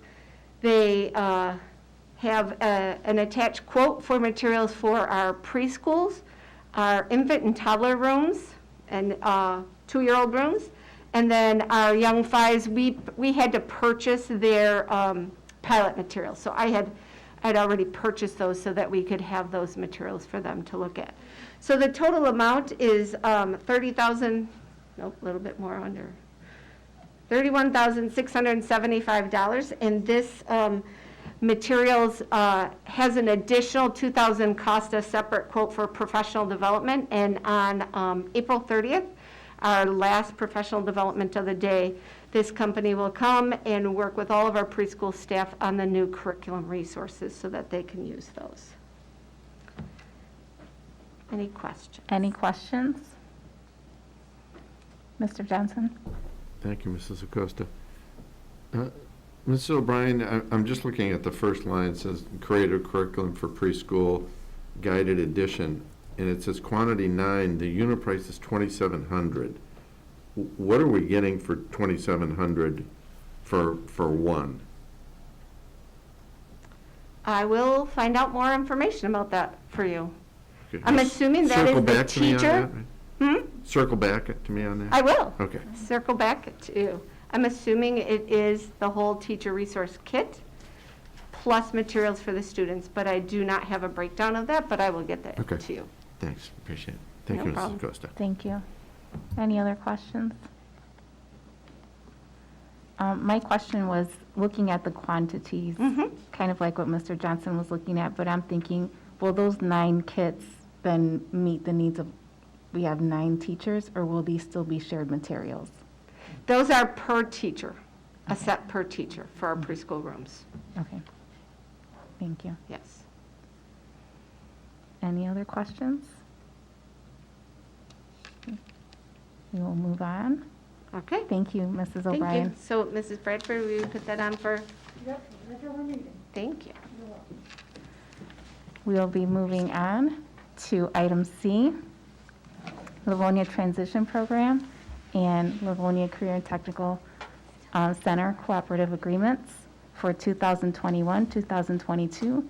Ms. Terrell and Mr. Willenborg. Good evening. Thank you so much. This is the most exciting time of the year for me because I get to talk about the Livonia Transition Program. So as you know, Mr. Willenborg and I come to you in the month of March to talk about our cooperative agreements. So the Livonia Transition Plan, the Livonia Transition Program, just to remind you, is our 18 to 26-year-old program for students on IEPs who are working on a certificate of completion. We have main sites, so Schoolcraft College is one of our main sites. We also have Ward Church, Embassy Suites, St. Mary Mercy Hospital, and then we have a bunch of other individual sites for our students as well. So our students have instruction in a classroom in one of those 4 main sites for half of their day, and then spend the other half of their day working on job skills, independent living skills, et cetera. So we have students from Redford Union, Northville, Garden City, South Redford, Huron, Van Buren, and we'd also like to add Crestwood for the 21-22 school year. So currently we receive the state aid for those students coming from other districts, and then we also charge a flat fee for those students as we provide all of the teaching staff, paraprofessionals, and instruction and sites. So again, we're very excited to bring this program on again. As I indicated in my memo, one of the most proud things we are, with Megan Sproul being our coordinator, is our 69 to 84% employment rate for our students. So again, St. Mary's has hired some of our students, Embassy Suites, Schoolcraft College. So again, we want to thank our local businesses that participate in our program, that provide job sites for our students, and are willing to see the unique capabilities and abilities that our students have. Mr. Willenborg? Well, thank you, Dr. T. We also have cooperative agreements with our Livonia Career Technical Center and several surrounding districts. As has been operational in previous years, it has been a mutually beneficial arrangement to open the doors of our LPS Career Technical Center to students from surrounding districts. Beneficial to them in that their students can attend our tech and trade classes not offered in their district. Beneficial to LPS in that a proportional amount of those students' FTE funding will follow them into LPS. Not including this unique school year, over the last several years and on an annual basis, roughly 75 to 90 cooperative agreement students have attended classes at the LPS Career Technical Center. Those students are mostly from Northville, but from Plymouth Canton, Wayne Westland, Crestwood, Redford Union, and Plymouth Christian. To be clear, all LPS student requests to attend the Career Center are honored before students from other districts are seated. Transportation and special education services remain the responsibility of the sending district. Both Dr. Terrell and I are requesting that these cooperative agreements items be placed on the consent agenda for the next regular voting meeting.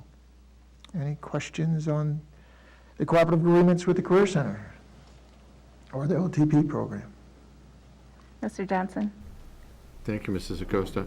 So are we talking separate agreements for the Career Center and the transition program? That is correct. Okay. And with every district, we create a separate one for every district. Right. I wanted to make sure that there was no confusion. I know the transition program is such a wonderful program.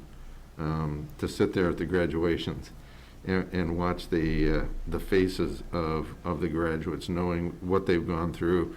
Most of them have gotten a job. They're so proud of what they've done. As a parent of a special needs, although my son is never going to get to that level, but to know that there's a program out there for that niche group of individuals is wonderful, and it wouldn't be possible without these agreements. So I fully support this. Thank you. Thank you, Mr. Johnson. And Mr. Centers?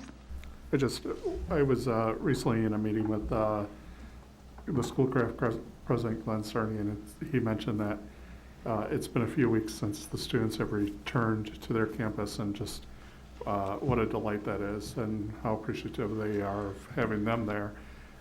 So not only is this providing a great service for the students, I think it's really, really rewarding for these different organizations to have our students with them. I think they do really appreciate it. So, I want to thank our partners, and but they do get a great benefit from these students as well, and just having them around and the inspiration that they provide every day. So, just want to say that.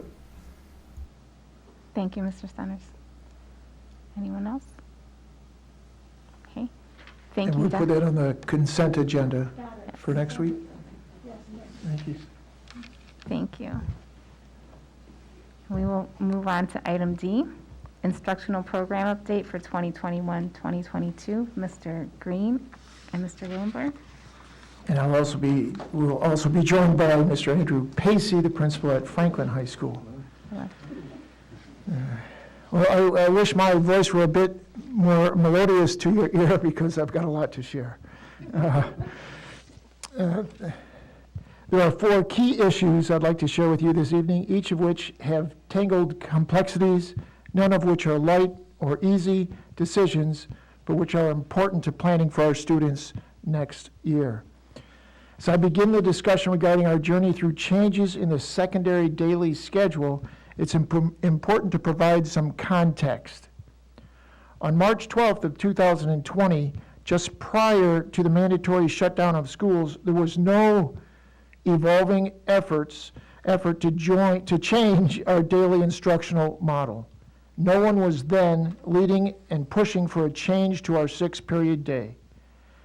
After the mandatory closure, with continuing executive orders from the governor's office and continuously refined guidance from the Department of Health, it was the prudent and tireless work of the Return to Learn task force subcommittees during June and July that led to the transformation of the secondary schedule.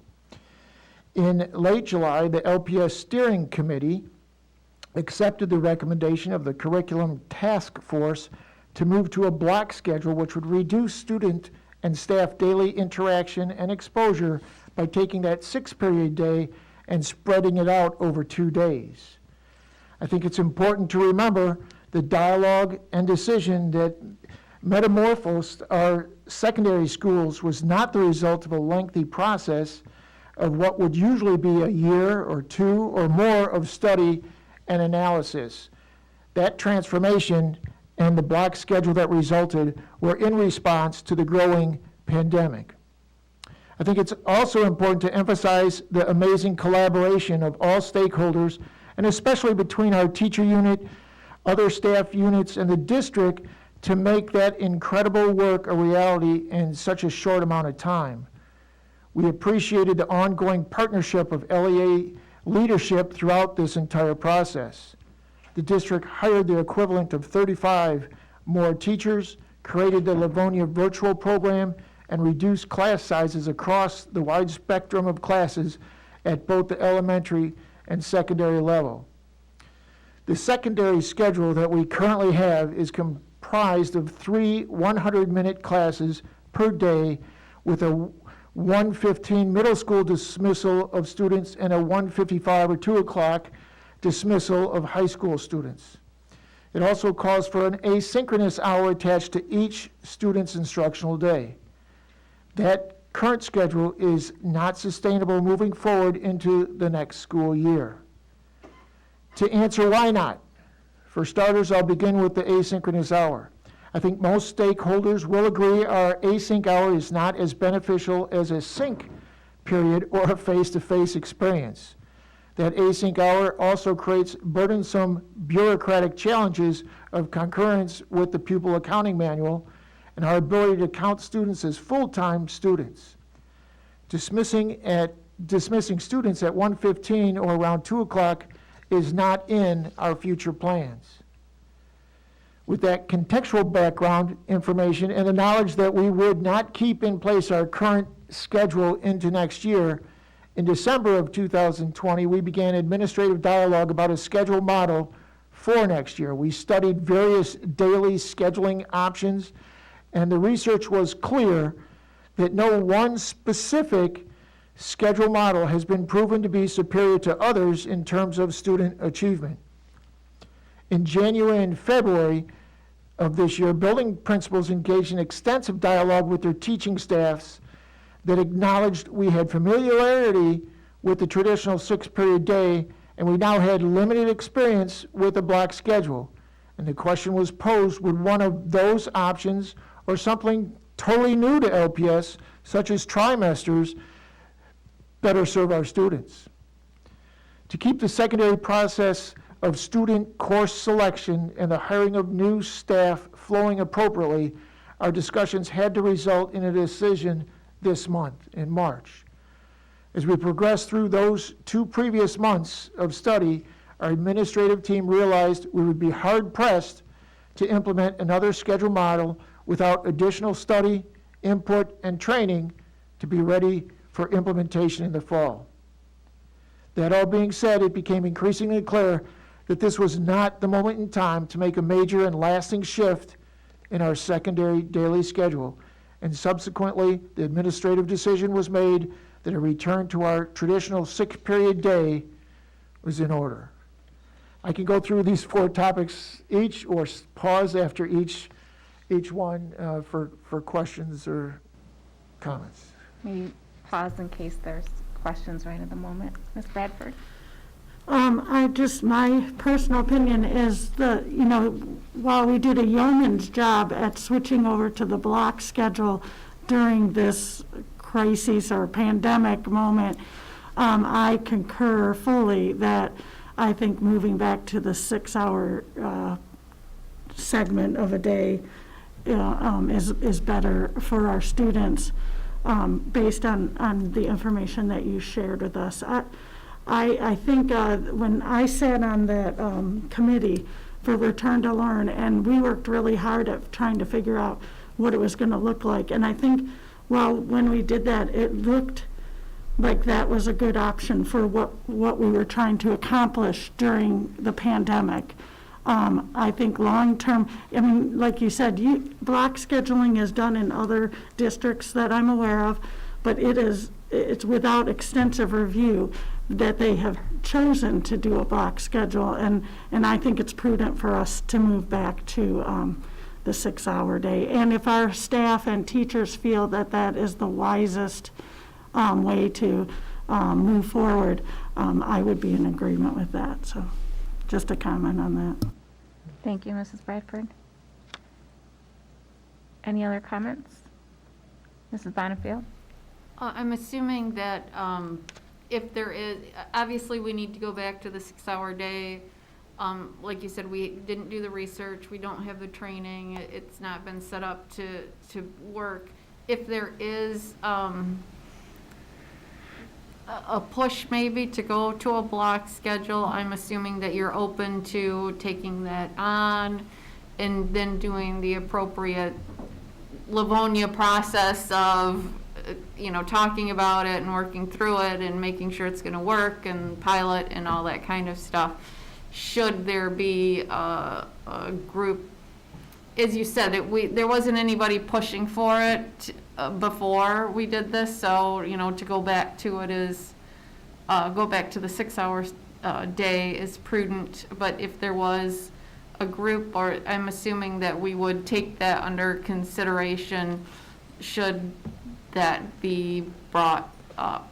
That's correct. We're not trying to drive a stake into the heart of any other scheduled model, but it does take time to study those, review those, gain support, train, all those things that we've talked about. Yeah, and I think at least a year's process. Yeah, and we heard a lot about that, I think, in the fall, where the teachers felt that there was definitely not enough professional training for them to appropriately work the block model. So, again, that we're missing those components.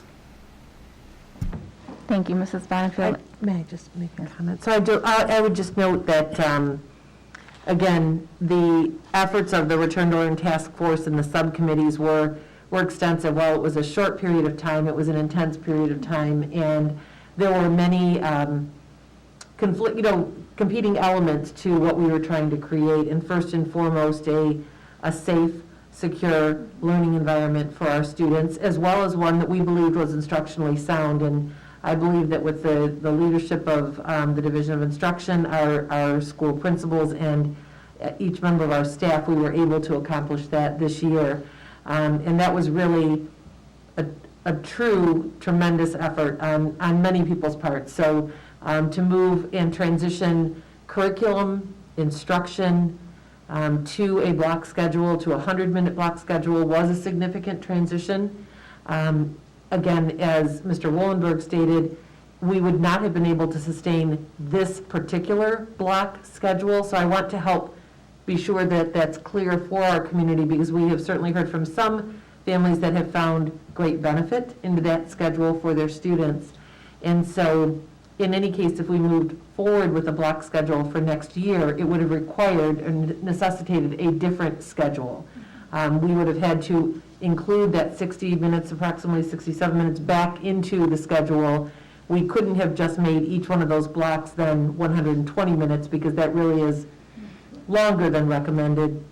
So the only option would have been to create a new block schedule format for next year, again, within this very condensed period of time, or at least for next year and perhaps for, for good, but certainly at least for next year to move back to the previously utilized 6-hour day. So I certainly want to be cognizant and acknowledge that, one, there was a tremendous amount of assimilation for our staff, for our leadership to make this happen, and we are extraordinarily proud of that. That's allowed us to, that in combination with teachers teaching 6 out of 6 classes rather than the normal 5 out of 6 periods, allowed us to lessen the number of students in class, lessen the exposure for students and staff each and every day, both for transition as well as the number of classes that would come through each day. So there are multiple benefits. We have also, as I mentioned, heard from both parents and students that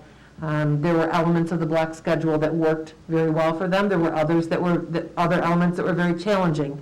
And so all of those pieces were taken into consideration. I certainly don't, want any of the parents who have contacted or reached out or students to not feel that they have not been heard on that issue. But certainly if we would have utilized a new model, that would have been, again, a third instructional model in 3 years. And really, as Mr. Willenberg led this important work and our principals took time to have extensive and thorough conversations with staff across our district, it really did not seem prudent to make yet another transition for next year. So, but that certainly recognizes the efforts of many to make this year work as well as it has. Thank you. Thank you. I just wanted to add, just commending the parents and the community for adjusting to the block scheduling and the early dismissal. That was really probably the biggest feedback that I know I received in terms of the community, like how do we meet our students when they're being dismissed so early, and the lunches, having lunches at 9:30 in the morning. So, yeah, that was my kid. So I think that the shift back to the 6-hour schedule and extending that school day will be well received. Thank you. The flexibility of everybody involved has been amazing, absolutely. And I'll just support, for anyone listening this evening, that all of this information, first, obviously, we wanted to be able to have the opportunity to share this with our Board of Education, get your feedback this evening, as that is always our process. And once we have an opportunity to do that, all of these items, from scheduling to Livonia Virtual, and all of those pieces, we will communicate clearly out to students, staff, and parents this week. Thank you. Mr. The Willen. next topic that I wanted to share is regarding Livonia Virtual.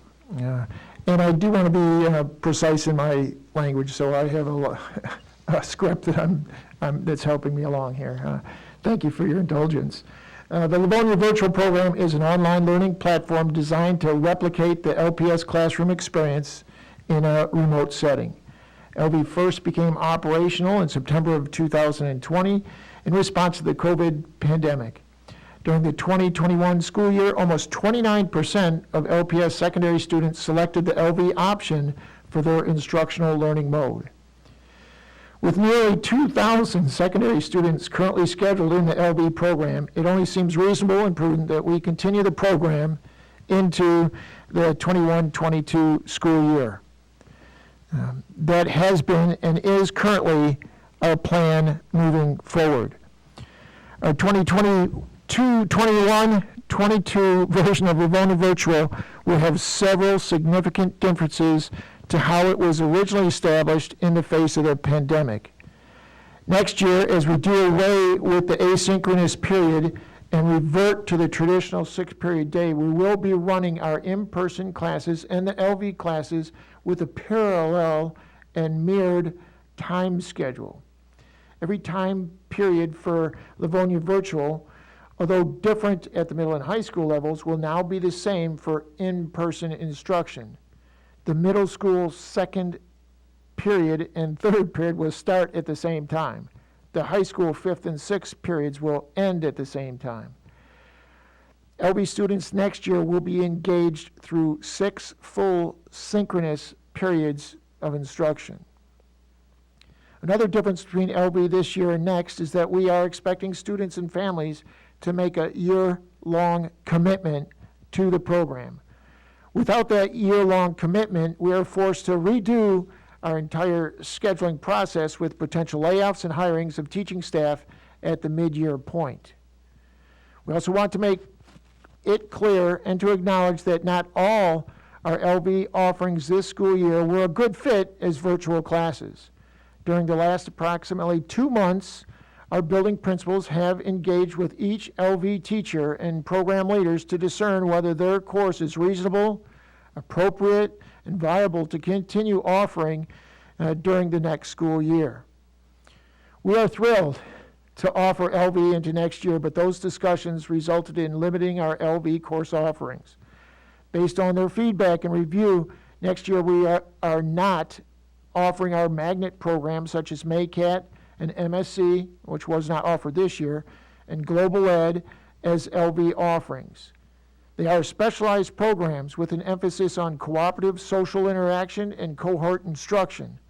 Dividing those selected students between LV and in-person has not been instructionally healthy for those programs.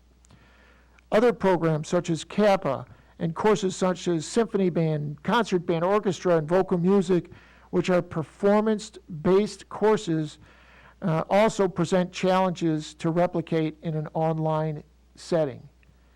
During this current year, hands-on intensive with specialized equipment and technology such as those offered at the Livonia Career Technical Center will only be offered in the in-person instructional mode.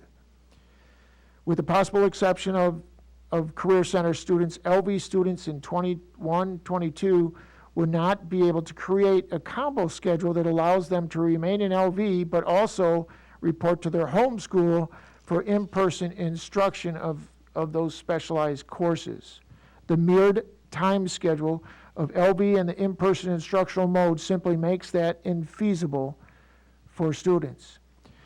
Again, to adhere to the flow of our course selection and teacher hiring process, we are soon, and I'm talking about possibly as soon as within the next couple days, to ask students and parents through an email selection to make a choice by April 6th of whether or not they desire to be enrolled in an in-person mode or the Livonia virtual mode of instruction option for the 21-22 school year. I'll pause at this time for questions regarding to LV in 21-22. Mrs. Bonnefield? How are we going to, I know this last year we had a lot of conflicts with parents who either didn't get the emails or didn't understand the emails, they didn't understand their choices. How are we going to get it out to parents and students, what the changes are, what it's going to look like, so that if they had an LV student this year, that they don't just automatically assume that it's going to look like it does this year, that it indeed is going to have a different look and feel, and that due to the need to have some of these programs in person, that we're limiting some of these programs. And I think we've all learned this year that for a majority of our students, online learning probably isn't the best mode. I know we've talked about it, and it's the whole look to the future is virtual, but in practice, we've really learned that there are only certain things that really make sense virtually. So back to my original statement is, how are we going to make sure that parents, know that the option is out there, what the options are, and that it is indeed going to look different than it does this year? It will start with an email like I said, possibly by the end of this week, that'll have a lot of links attached to it in terms of an information page, frequently asked questions document, profile of an LV learner, as well as the selection form itself, asking them to choose either in-person mode of instruction or the LV mode of instruction. I want to emphasize, parents will have approximately 3 weeks to help make that decision, and we'll continue to send out information, remind them, answer questions they have. We'll flood them with communications. And do they need to, are you expecting a response from every student?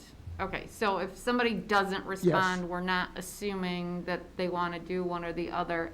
Every single student needs to respond. That's correct. And after April 6th, if we don't have a response, you'll get a call. You'll get a call from the school asking for a selection.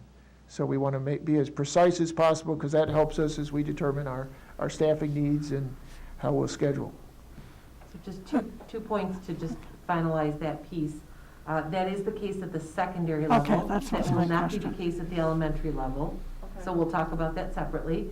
But I just want to be sure that the election into one mode or the other for secondary, so that we can begin that staffing and scheduling process, will be required. Elementary, that will look a little bit different, and Mr. Green can address that. So for the secondary, so therefore we will know who received it and who didn't, and be able to follow up directly with those families. So that's a little bit different than the fall, in that we did not necessarily ask for that back from each individual. The second piece is, Mr. Willenberg, could you just spend one moment on the traits of a successful online learner, the fact that we're sharing that information and the purpose for that? Well, we want to make sure that students and parents know what they're getting into. And there's been some struggles, this year, as you mentioned, with LV learning. The student has been more successful in that kind of environment, is a more independent learner. They're able to function on their own. They have some tech savvy to them, where they're not afraid. They can persist through some technical problems, and find a solution without, quitting and throwing in the towel. They have to be self-starters. I mean, they have to have that initiative to do the work. Like I said, they have to thrive as an independent learner. They have to have effective time management skills. Know when to start, know when to stop, know what they can put off, what they have to work on.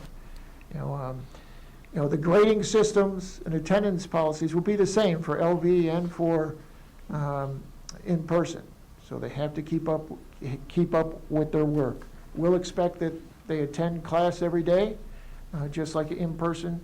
In the in-person environment, that they keep their cameras on unless directed otherwise, that they participate in discussion forums, that they certainly only use appropriate and respectful language. They have a conducive home environment, conducive to learning home environment, that they can, like I said, troubleshoot their technology glitches on their own, and that, a lot of the work in the LV is through writing, responding, chatting, and the like. So they have to enjoy writing. And these are some of the traits that we're emphasizing to parents and to students. Mrs. Bradford?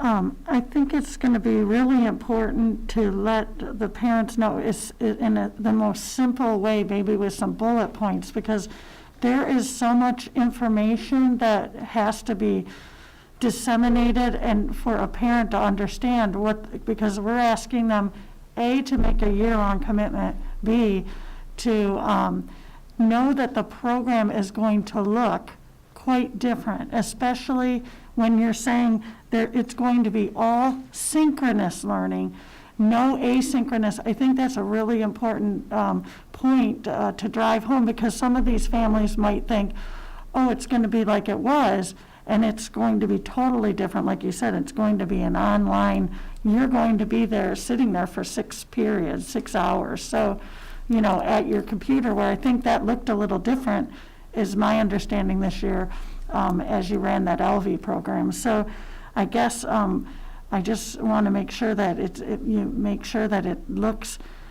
not simple, but at least bullet point it, so that people understand the changes that are going to be through this program. Because I could see a lot of parents just kind of, oh yeah, you want to continue LV next year? Sure, go right ahead. But without really reading the fine print, I mean, that concerns me a little bit, that someone's going to make a commitment and not fully understand what that commitment is. My other question is, I guess that was a comment. The other question is, you were talking about the extracurricular programs like band and music programs.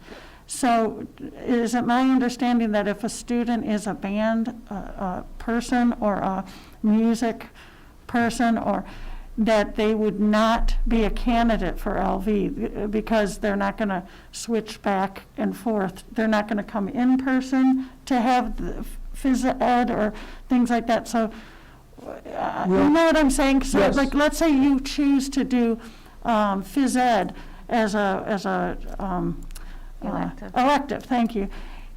That would kind of make, if that's something that's super important to a high school student, that they have that phys ed elective, LV would not be the program for them, correct? That's correct. We'll expect those music students, the PE students, to be in-person instruction.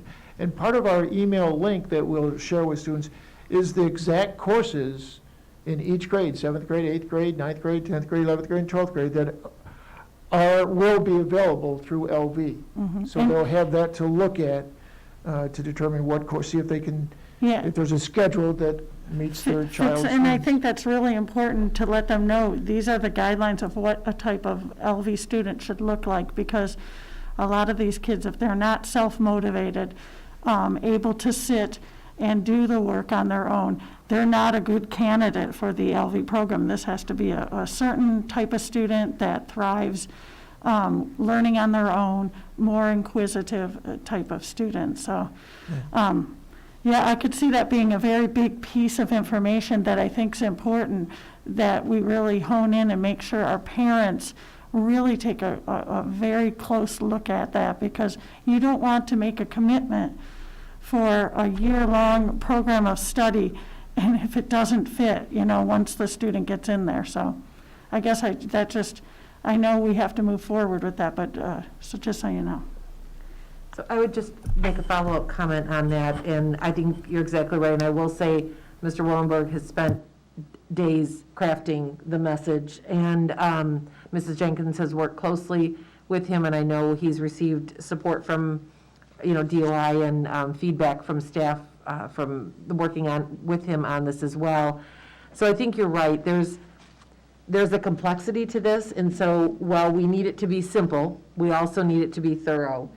So there will be a cover email that will be relatively direct, clear, bullet-pointed, simple, with attachments that have all of these documents that Mr. Willenberg has established. Again, the profile of an LV learner, the program of course study, and while we're commenting on those aspects that cannot be recreated next year in the LV program, again, remember, we have 4,000 students in that program this year. We anticipate that number will be much, much smaller next year. I think folks will be absolutely delighted who are interested in the program at the number of course offerings that there will be. So while we've mentioned some of those that will not be present or available, when you look at the program of study at both the middle school and the high school level, there are still a number of extensive offerings that would be available to create a schedule. Mrs. Bonnefield? So,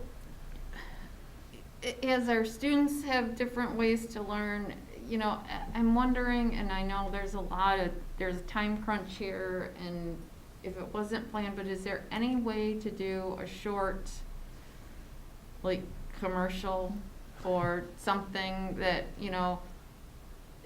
really not explain everything, but just, come say to the point, hey, that next year it's gonna look different. We're gonna have a 6-hour day. There's not gonna be, read this document to get more information, and then, to make a good student, and then go just, I like to listen to them. I scan when I read, and I don't always, but, if I hear it, and then I'm like, oh, I better go look that up, right, because it's important. I don't know if that's possible or within the time frame, but just, No, it's certainly possible, certainly possible. it just, and like I said, it doesn't need to, people aren't gonna watch this much of it, but just, just, hey, there's some big changes in LV, here's what to expect, make sure that you go on and, read this, or point, if you Yeah. need this, go to this. I think the whole cabinet team really enjoys doing those video shots, and, it's very enthusiastic for that chance to put ourselves out there. like Yeah, that. and I think for me as a parent, that kind of thing would be way more helpful than reading through a. No, because there's a lot to read, I There's a agree. lot to read, and, and sometimes all it takes is that it's gonna look different, right? And then the parent's like, it's gonna look different, and, it just takes those small things of them not assuming that it's gonna be the same as this year to be able to, maybe make the decision even from watching the little clips on the video, right? As opposed to then having to go through and read everything, and I like to listen. No. I like to talk. Thank you. You're a visual learner, as most of us are. Right. I was going to add a comment, and then Oh, I'll get go over ahead. to you. So I was going to say, too, I was thinking about that, an infomercial, but even something as simple as just a chart that shows 2021 versus 21-22. Oh, that's a good And then idea. it breaks down like schedule. This is what it was this year, this will be next year, so they can see, and just the key points that maybe someone doesn't care about the schedule, but they want to know what classes or what offerings are available. And then when we were talking about the LV profile, will this kind of exclude students with IEPs in terms of will they be able to receive their services during LV? Yes, those students will go through their scheduling process with their teacher consultant and their IEP provider. Okay. Thank you. Ms. Bradford? I also wanted to commend, I'm really happy that we're offering this program. I know I've kind of hit it hard on what you can't do, but I'm really proud of the program. I think it's great that we are offering the program, but also just to make sure, you might have questions. One of the questions a parent might ask is, will it continue in the following years? You might want to address that at this time, we're offering it for this year only, and possibly to see how it goes, because obviously this is a brand-new type of program that we're running, and it again, next year will be another learning curve because it's going to be looking so different again. And is there a need for it? Is there an interest for it? Because quite frankly, I'm guessing there's going to be an interest for it because of just the different types of students that we get and the size of our district and all the different types of students we have. So I want to commend the district for offering another year of Livonia Virtual for students, because I do think it's very important for all our different types of learners, if that's the way that they should choose. Mr. Centers? Yeah, I want to echo Mrs. Bradford. I've heard of districts ending their virtual program even before the school year is over because it's a lot to manage. You've got two different schools essentially, right? Two different districts almost in a way. So the fact that this team is really making an effort, we know that people are going to want to pursue this at least for another year. There's interest out there for this. So it's really listening to the community and being adaptive to what the wants and needs are right now. So it is, it's extra resources, it's more management, it's a lot of a lot of things, but it's worth it if there's going to be students that get a lot of value out of it. So just want to commend everyone on their hard work. Absolutely, thank you. Mr. Johnson? Thank you, Mrs. Acosta. I think it's going to be critical because this year we've been able to allow opt-in and opt-out, that they understand right up front that this is a year commitment. And I'm not sure just saying somewhere in there that's a year commitment. I think we have to make it very, very clear to them. Because I think a lot of people will assume, aside from the course offerings, they're going to assume, oh, I was in Livonia Virtual last year, and we could, at the breaks, we could opt in or opt out, and make it very clear that there is no opt-in or opt-out, in addition to saying it's a one-year commitment, emphasizing you cannot opt in and opt out at semester breaks. But no matter how much you communicate that, there are going to be certain people that, although they read it, they don't see it. I'm as guilty as anyone. You'll read something, and later on somebody says, well, didn't you look at this statement? I go, oh yeah, I totally missed that.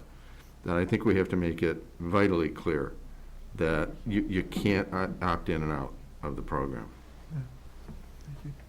Thank you. Mr. Centers? Yeah, almost, when Mark was saying that, I almost think almost like a separate box, like I have, like, yeah, like, I have read. I understand that this is a one-year commitment, like very explicitly, like, yes, I click this, sort of thing. Just a thought. Do whatever you think's right, but. And those things were, through the work of Ben Hillard, those things were part of the semester break and the trimester break this year. Yeah, that they had to- have those check boxes on each one, yeah. So, we have a lot of communicating to do. It'll be consistent and thorough over the next several weeks, and we'll try to make it clear to everybody what it is and what it isn't.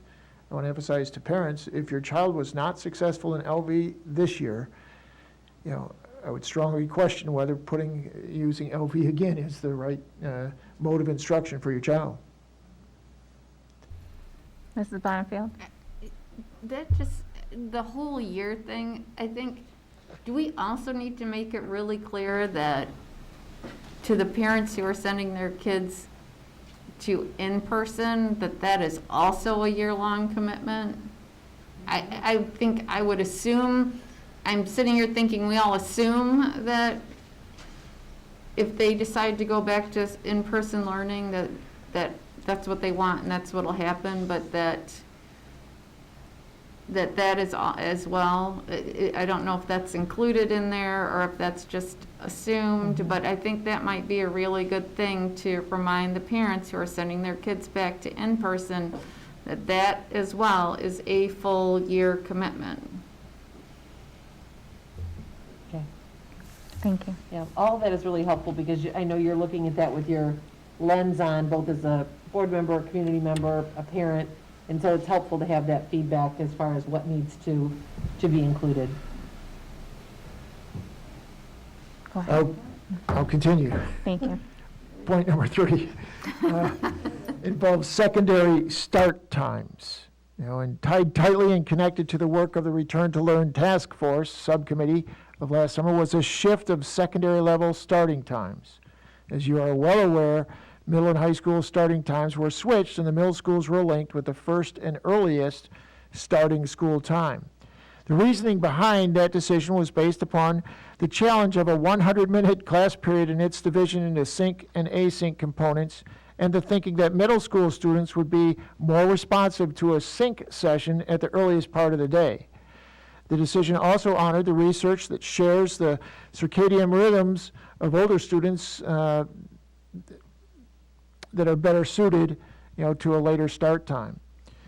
We also recognize that the async period at the end of the day created a gap of time when students and our teaching staff are available for after-school activities, with common middle and high school ending points of the teacher workday, and that's at 3:02 the teacher workday ends.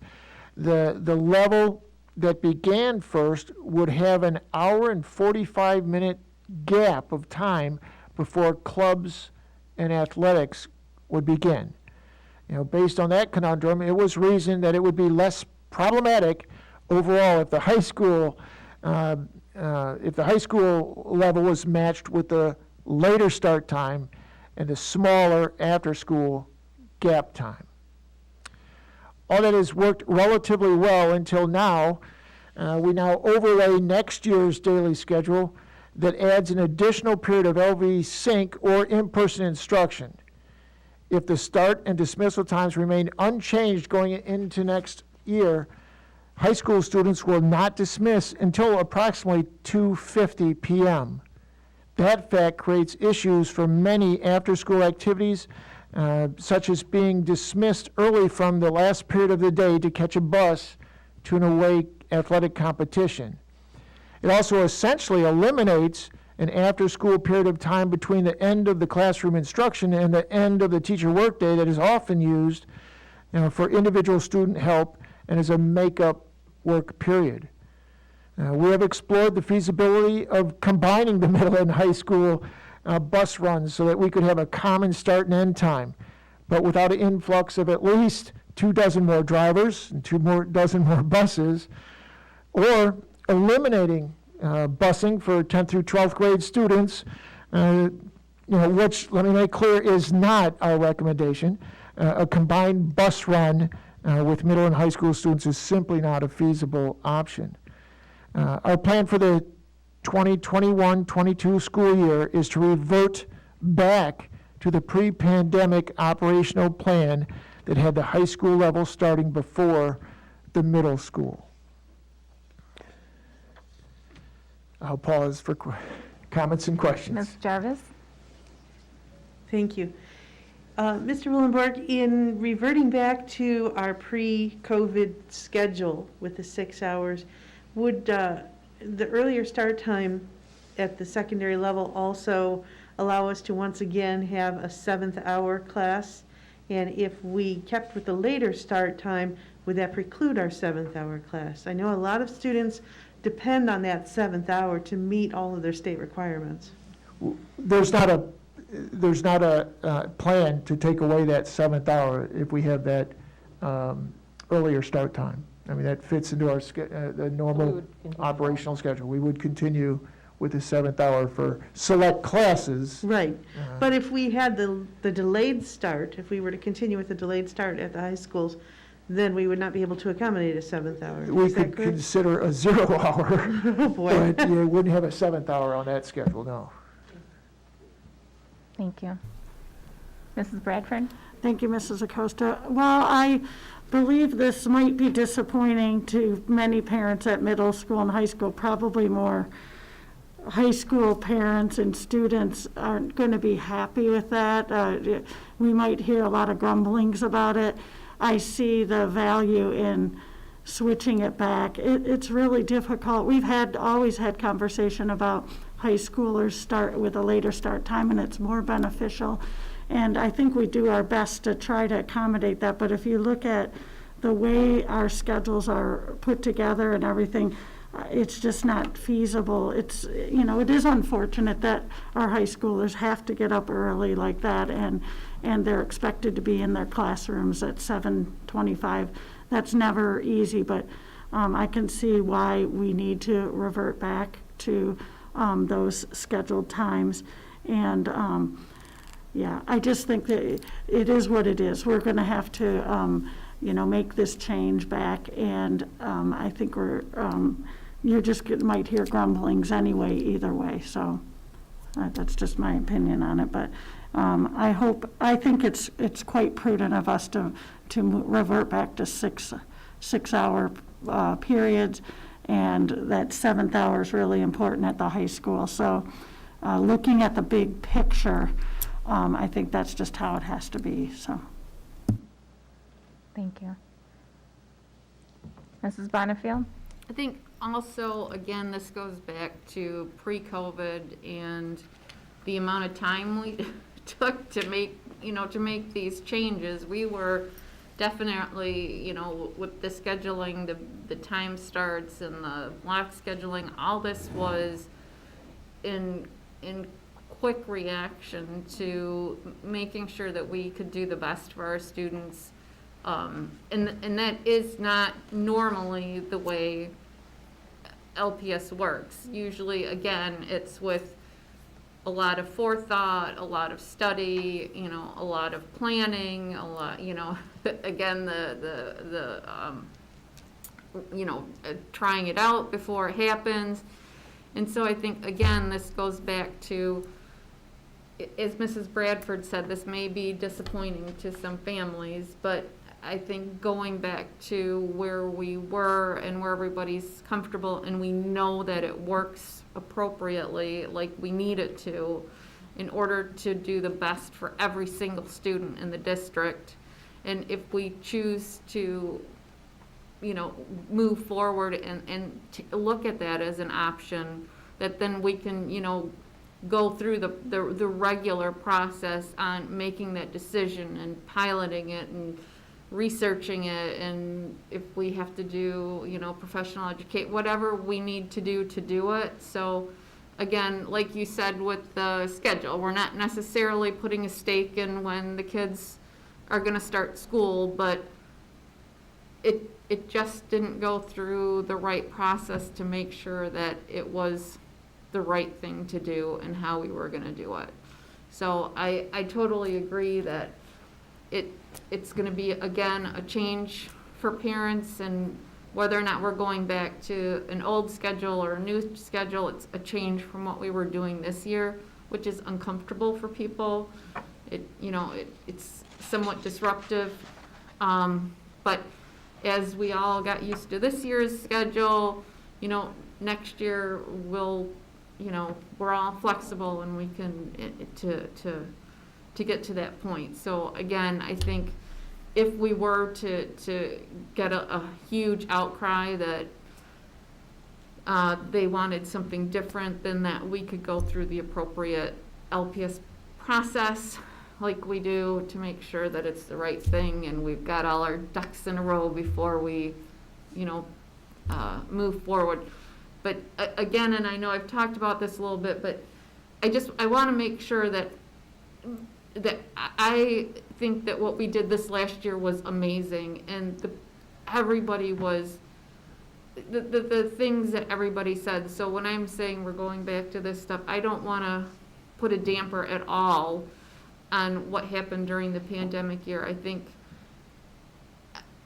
it was amazing what happened, and a lot of districts weren't able to get any in-person time for their kids. And it's been a rough ride, but it's also been an amazing ride.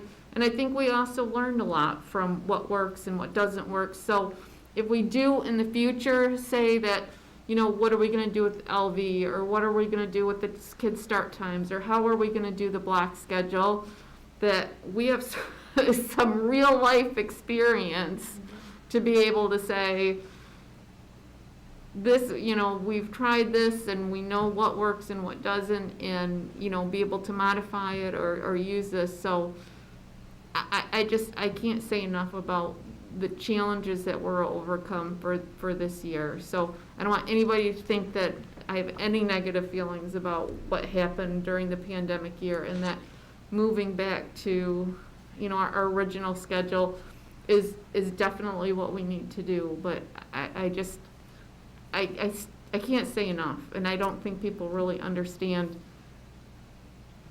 how much, nights and weekends and,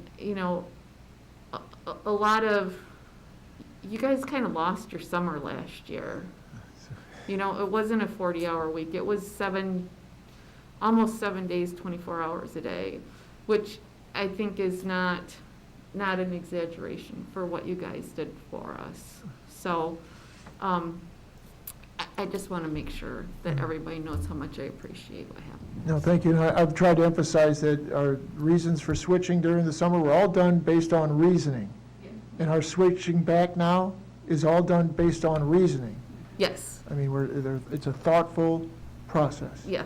Okay, we have Mr. Sensors and then Mrs. Darvis. Yeah, so there are definitely a lot of logistics with schools, and I think we for a long time were in a routine and, getting students there, getting them fed, getting them educated each hour. There's career technical education where people are moving around. There's other programs where people are moving around. We do extracurriculars where we coordinate with other districts, right? So there are just a lot of moving pieces to this, and that's one thing that's become very evident to me. So we do have a system that works right now. If there's future opportunities to look and study, that's not something I'm against. But right now, a lot of our students are going to need a return to routines and normalcy, and most of them have been in this schedule and this process for a number of years, and it should be a easy return for them. So, there's benefits and drawbacks to everything, but looking at the evidence, looking at all the factors, this, I think, is well-reasoned and the right choice at this time. So thank you. Tremendous amount of work, I know.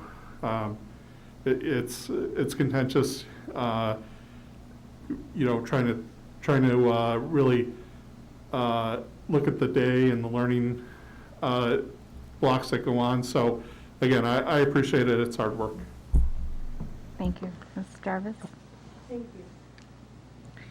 I just want to echo what Tammy said. The program that has been operating this year has been nothing short of amazing. It was created in a rush, necessarily so, with tons of input and a lot of intensity and a lot of expertise. But it was created to get us through 1 year. It was created to be an emergency program to get us through the pandemic. And it has been operating beyond our expectations. It was never designed to be sustainable, and it was never designed to last more than a year. I think it's in the best interest of our kids, our students, and our staff to get back to the normal that they are familiar with, the structure that they know, the structure that we know works. And that doesn't preclude ever having these things like a block schedule or a delayed start time, but those have to be researched and addressed properly to incorporate them into a sustainable schedule. What we have now will work great through the end of the year, but after that, it's not going to serve us well. And just on a final note with that, that was a great summary, and I think what each of you said shows, I know, the deep understanding that you have and the time that Mr. Willenberg and members of his administrative team at the secondary level and his colleagues in the Division of Instruction have taken to look at this from every angle. And I think one of the elements that we may not have mentioned, but again, as Mr. Willenberg talked about, the 60-minute asynchronous time that we have to put back in for next year, we did have some allowances at the state level with regard to days and hours of instruction. So that is for this year only. We will need to add those minutes back in, which again makes this year's schedule, it would not be the same next year no matter what.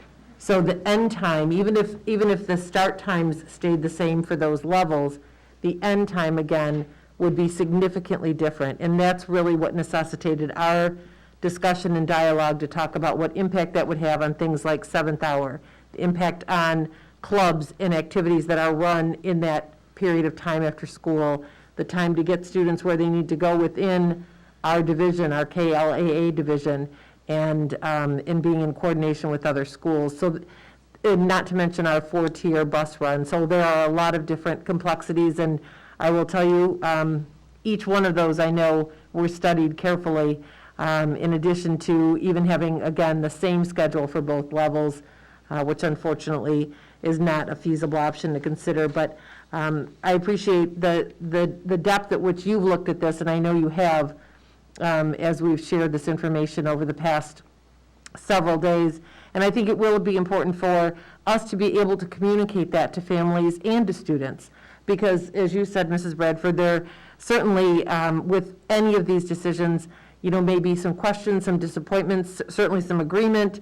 And so I think it's important that we're all very conversant in the rationale that went behind each one of these recommendations. And we appreciate hearing from you this evening, because that gives us a determination on our ability to move forward in each of these areas. And I want to emphasize as well that this is not unique to Livonia Public Schools. Every school district that changes schedule in response to the pandemic has to ask themselves the question, what are we doing next year if the pandemic's behind us? So. Right, and I was going to add to that, all these changes that we're seeing in terms of reverting back is predicated on this being behind us. Yes. God willing. Yes, I'll move to my yes, go ahead. fourth topic. Our last topic this evening pertains to the viability of continuing the International Baccalaureate Diploma Program at Franklin High School. First established in 2009, the IB program has broadened the thinking, sharpened the academic skills, and enriched the lives of dozens of students. Ms. Sunshine Weber, as program coordinator, and my colleague here, Mr. Andrew Pacey, have worked with diligence and creative zeal to keep the program intact. Regrettably, through many of the last 10-plus years, the program has struggled with enrollment numbers. Over the last several years, the student cohort numbers have been in the single digits and have created an enormous challenge to the IB learning environment and the continuation of the program. Several structural items in particular have made the IB program a difficult sell to students throughout the district.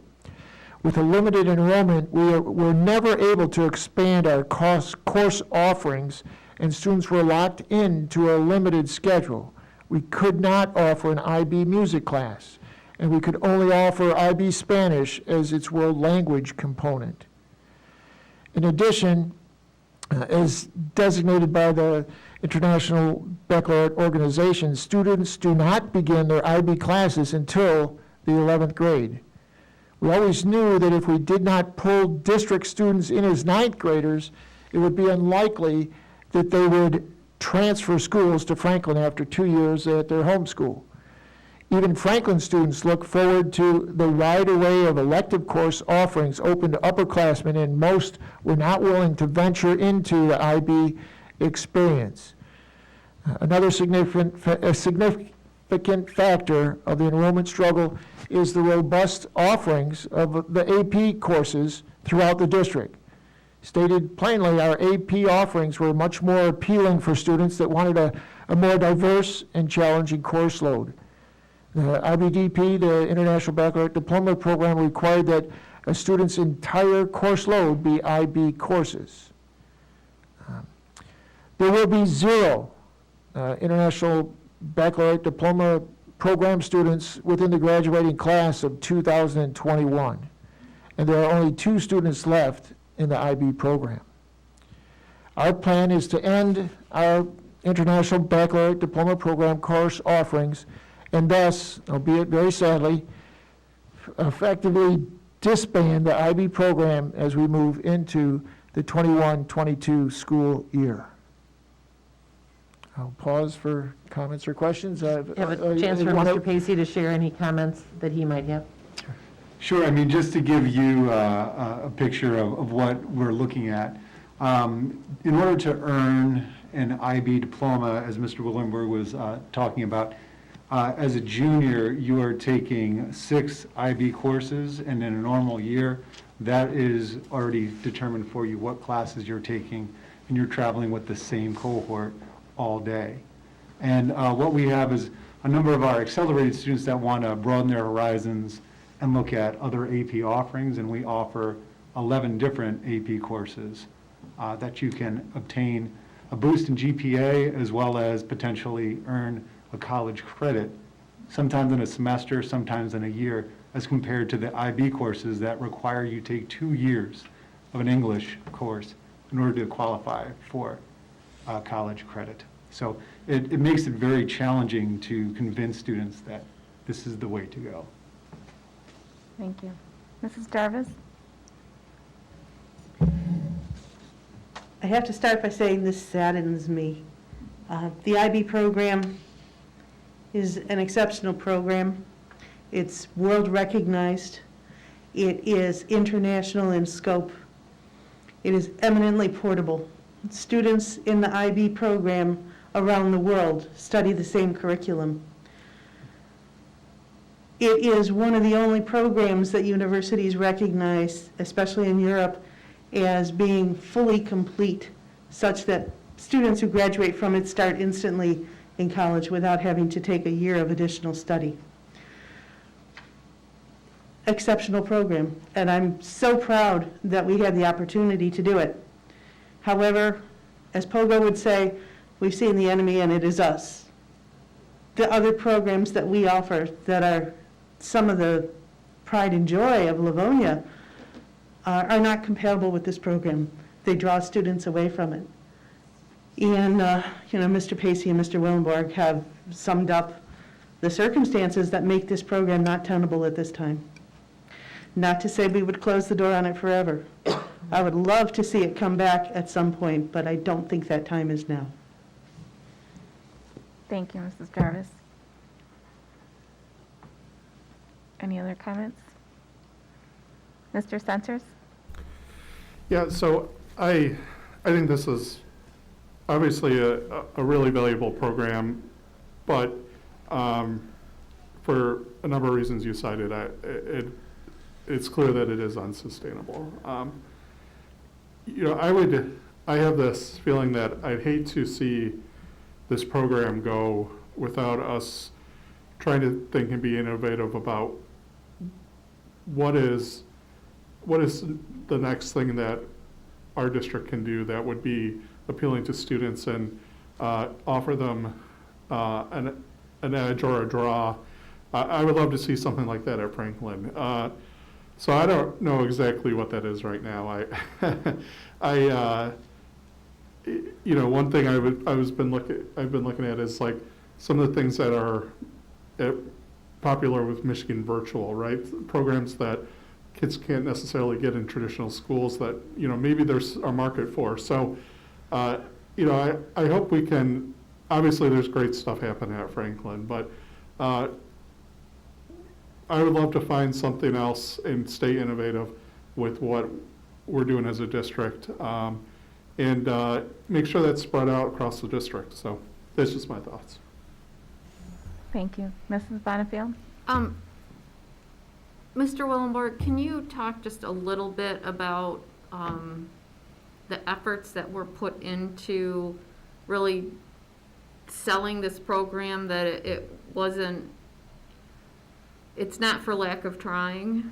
Can you just talk a little bit about how you were trying to get, advertising isn't the right word, but. Well, advertising is the right word. I mean, promoting and like really, it's not like this was an afterthought. There was a intentional movement to get the kids into the program, and a little bit about what you did to try to make this a sustainable program. I could go back 10 years to the letters that we would send to all, to students in 8th grade to let them know about the IB program. I know I went to the middle schools, so their counselors would understand the program and be able to explain it to their students.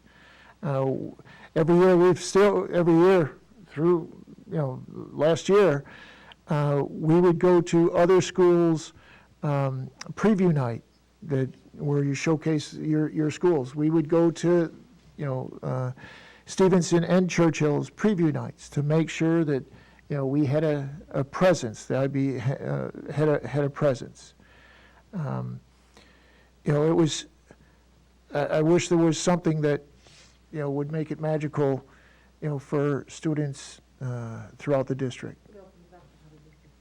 It's been open to out of district students out of district, and actually they've responded, but they come in as 9th graders.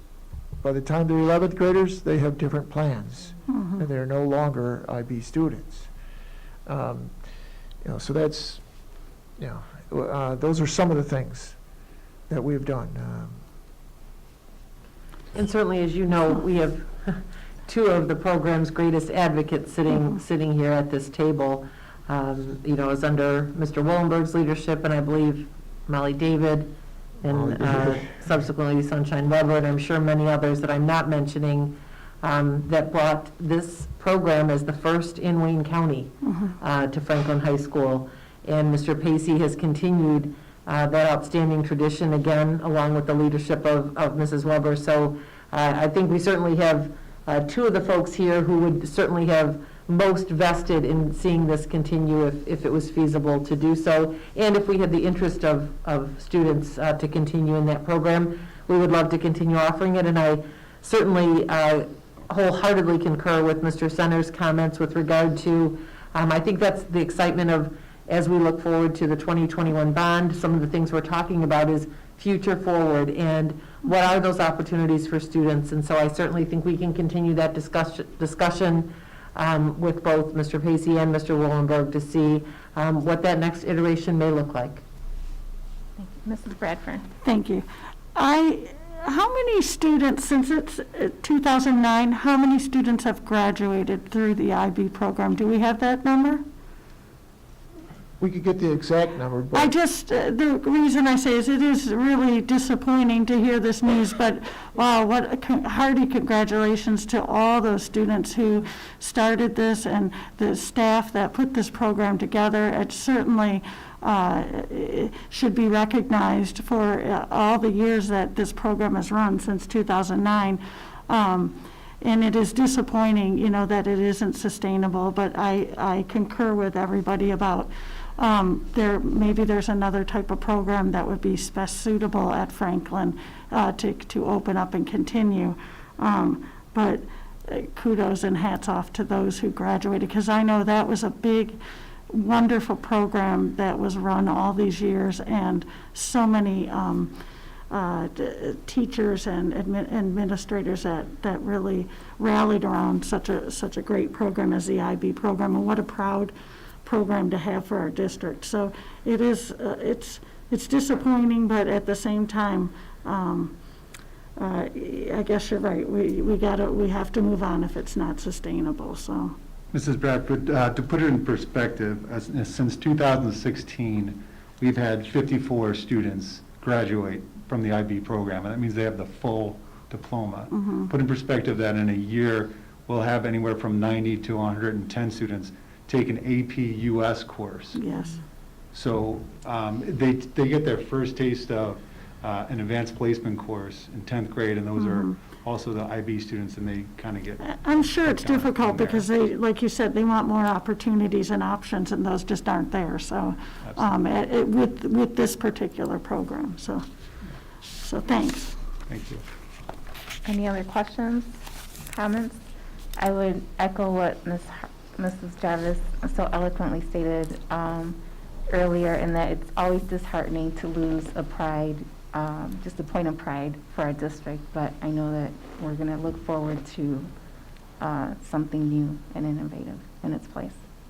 Thank you. May I ask Mrs. Acosta for Mr. Green to share a brief update with regard to programming for next year, lest our kindergarten through 6th grade students or parents think we have forgotten about them. We have not. We have great things on the horizon for that level as well. So if you'll give us a sneak peek, and I know we're on a bit of a different timeline with elementary. Absolutely. Thank you for your time this evening. Before I begin, think of the following as I read from a script. February, March, planning. April, communication. May, selection. Now let me read from the script here where we are with Livonia Virtual, looking forward to 21-22. And it's great we're having these conversations in March. A year ago, March, we were having very different conversations. So this is something to be celebrated.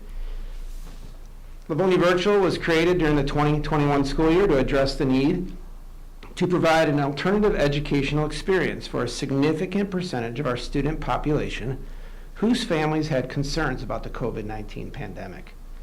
I want to thank our LV families and students, LV teaching staff, LV coordinators, elementary principals, and our entire cabinet team for their collective efforts this school year and your support for providing a remote learning experience for approximately 1,823 elementary age students, 28%. Our timelines for scheduling and staffing for the upcoming school year are a bit different than our secondary friends. Nonetheless, I'd like to take a few minutes to provide an update on Livonia virtual planning for the 21-22 school year at the elementary level. At the elementary level, our recommendation would be to offer Livonia virtual for the 21-22 school year, where the educational experience for our LV students can closely reflect our in-person LPS educational experience. There are two primary reasons for offering LV for this upcoming school year. First, to acknowledge the ongoing pandemic may present a need to provide a flexible learning option for a portion of our community. The second reason is to analyze next year the effectiveness and sustainability of developing a long-term virtual option. In other words, to determine if this would be an educational option we'd want to move forward past next school year. So to really have that time next year to study Livonia virtual at the elementary level. Like our secondary LV discussion, our magnet programs would not be an option moving forward for the 21-22 school year. In addition, opportunities to transfer into and out of Livonia virtual would not be available once the school year began. We have developed a timeline moving forward to prepare for Livonia virtual 21-22 at the elementary level. We have a playbook from this year to build upon. And as I mentioned above, our timeline will look a bit different than our friends in secondary, as our scheduling and staffing timelines are structured differently. So moving forward, we will be offering our LPS community an elementary LV option for next year. Over the next month, we will be creating and communicating the parameters, timelines, and application process for Livonia Virtual 21-22. In addition, we'll create opportunities to have conversations with Livonia Virtual staff and families. The goal is that sometime in May, the selection choice for Livonia Virtual will open for the upcoming school year. I look forward to these future updates with the board and our community as we continue this process at the elementary level. And I can take any questions if there are any at this time. Mrs. Bradford? So to be clear, there's more study going on at elementary, and they won't be asked to make a choice until sometime in May, correct? Yes, Okay. correct. So what we're doing, we wanted to bring this to you for your feedback and questions this evening, and then we have a series of work groups that we're developing to basically, as I said, in that April and March, February, March planning stage, and then April, we're going to spend a lot of time in April communicating not only the board, but to our community about what LV 21-22 is, what it is not. In that application process, it'll go over the daily schedule, how much is live instruction. It'll look at the things we've learned from this year, whether it's topics such as special areas and all those other factors, socialization opportunities for students that would want to come up to school during the following year and have some of those experiences. So the goal would be in that selection process. It just wouldn't be a, yes, I want LV. It would be, this is what it is. It's the definition, it's parameters. And that is such a huge advantage if you think about what we're going to be able to do this year in that selection process. And then quite honestly, look at it next year. Spend a lot of time, as you've all said this evening, I've heard the Livonia way or the processes of how we do things and really studying its impact. And one of the areas I'll tell you will be for sure a change is our LV students will come in for their testing on their standardized and benchmark testing, as that is something that we've learned from this year is a challenge that we need to think differently about moving forward. And we're going to be doing that in the upcoming months as well.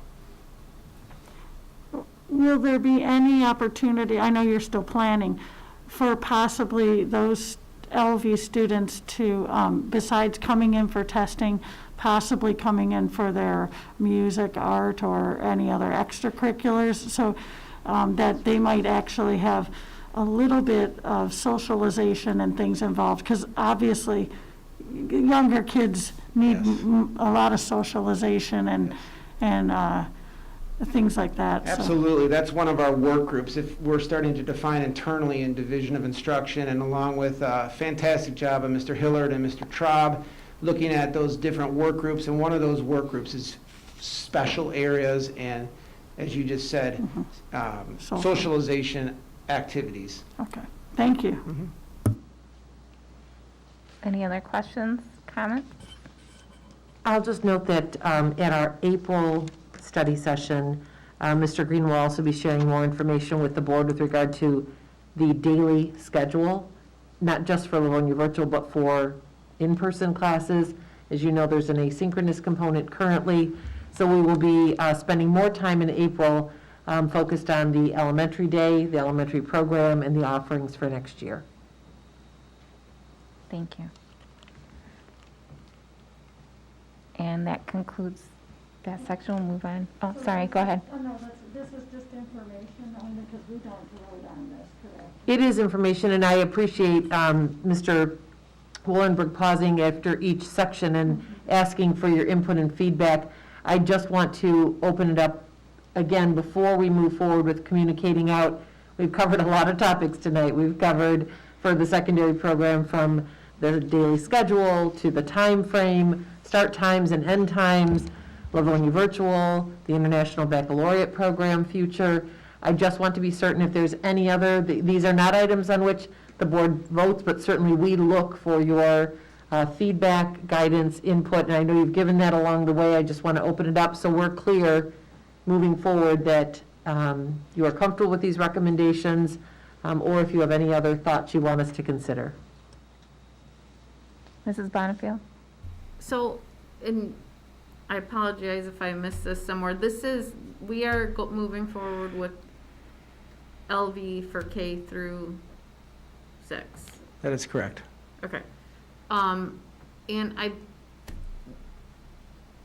what are we I know for the preschool, we did not have LV for the preschool.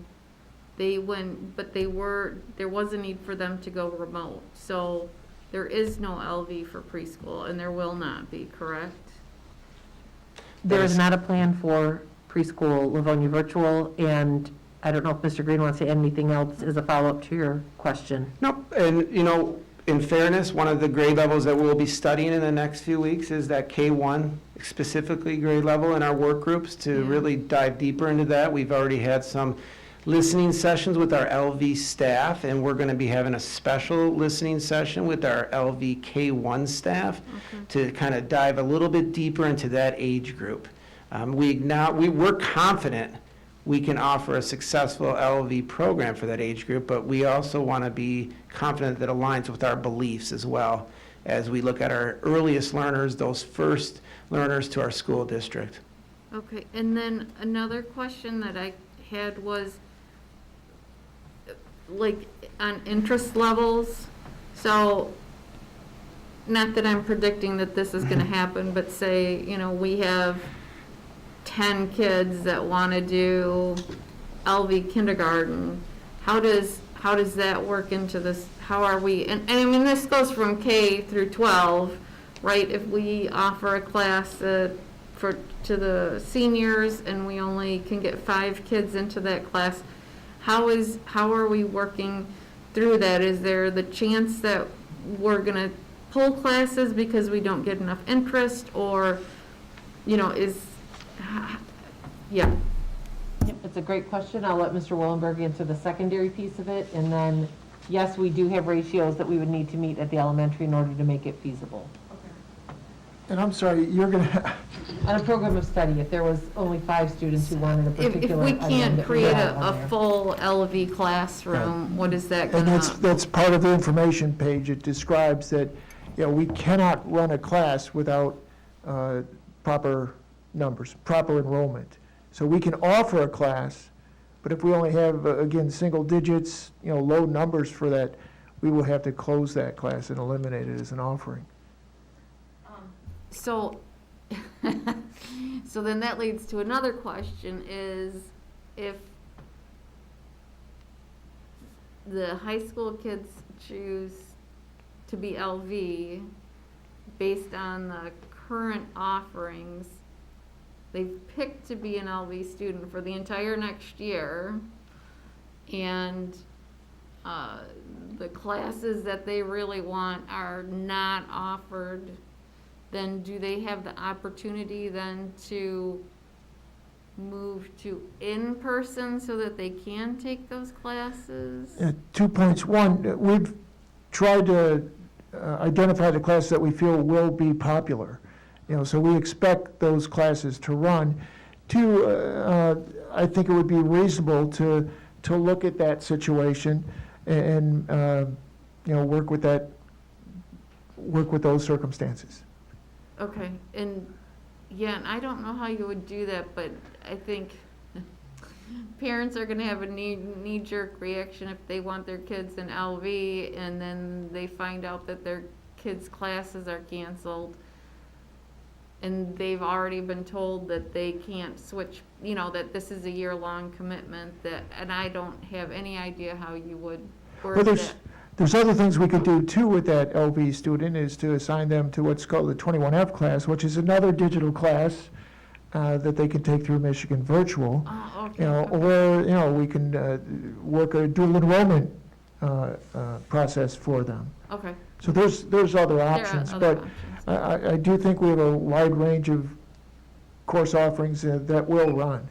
Yeah, I think, I certainly love the fact that we're keeping LV. I think the first year that we're running it is a regular, a non-pandemic program. I think there's gonna be some struggles and misunderstandings, and hopefully everybody will be calm and go with the flow, and we'll make sure everybody has a good experience. And I'll just quickly follow up to that question and what Mr. Wilberg shared. Two things. One, the idea of a course not running without enough students is something that, correct me if I'm wrong, Mr. Peace or Mr. Wilberg, takes place now.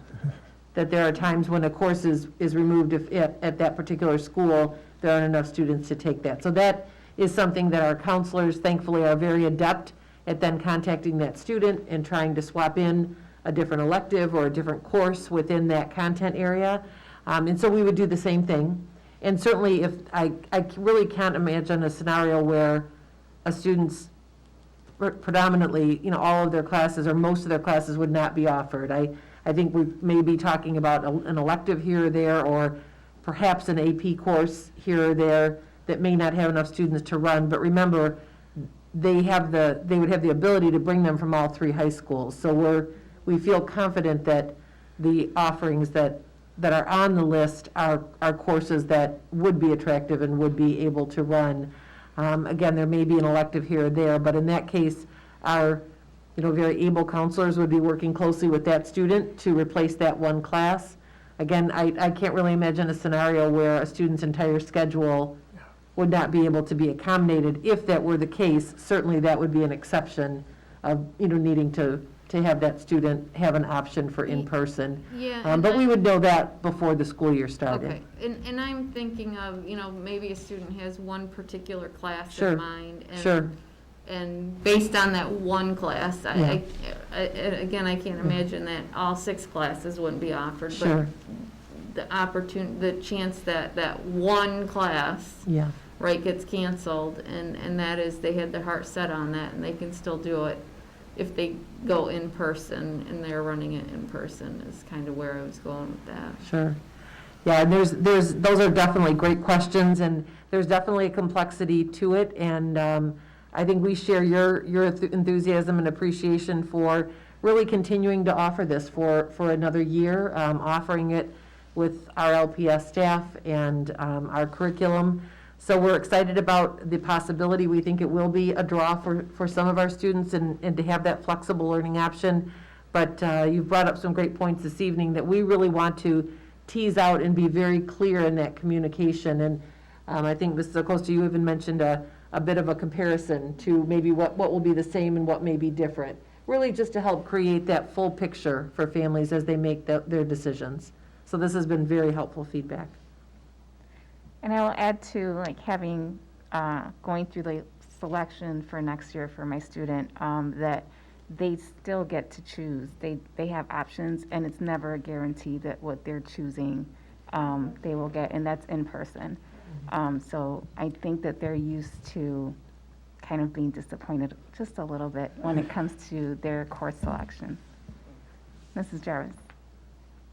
I'm just wondering, maybe not this year, but if there'll ever be a point where we can actually have a course catalog for LV. And that way people can have an informed decision. We'll have sheets that serve as a course catalog. I mean, that'll list the courses that we are offering in LV. Thank you. Any other questions, comments? Thank you so much for this detailed report and presentation. We appreciate all the work. Okay, we'll move on to item E, schools of choice, intra-district transfers. Mr. Green? Thank you very much. This part will be brief. Everyone has a homework assignment because what I'm going to be reviewing with you this evening is in grand detail on our district website. As you know, our departments, Mr. Willenborg and myself, are working together on schools of choice and intra-district transfers for the upcoming school year. Another thing we can celebrate, again, that we're thinking already about next school year. A big thank you to the Pupil Accounting Department and Kathy Hayes for her help on schools of choice, and to the Communication and Elementary Department for their work on moving our intra-district transfer process online. Again, one can learn more about both processes by visiting our district homepage. You'll find separate pages for both schools of choice and intra-district transfers under the Parent tab. Permit me to take a few moments, though, to give you a general overview. First, schools of choice. Per prior Board of Education approval, we have various types of schools of choice under Section 105 and 105C. This year we have limited schools of choice, K-8, 185 seats.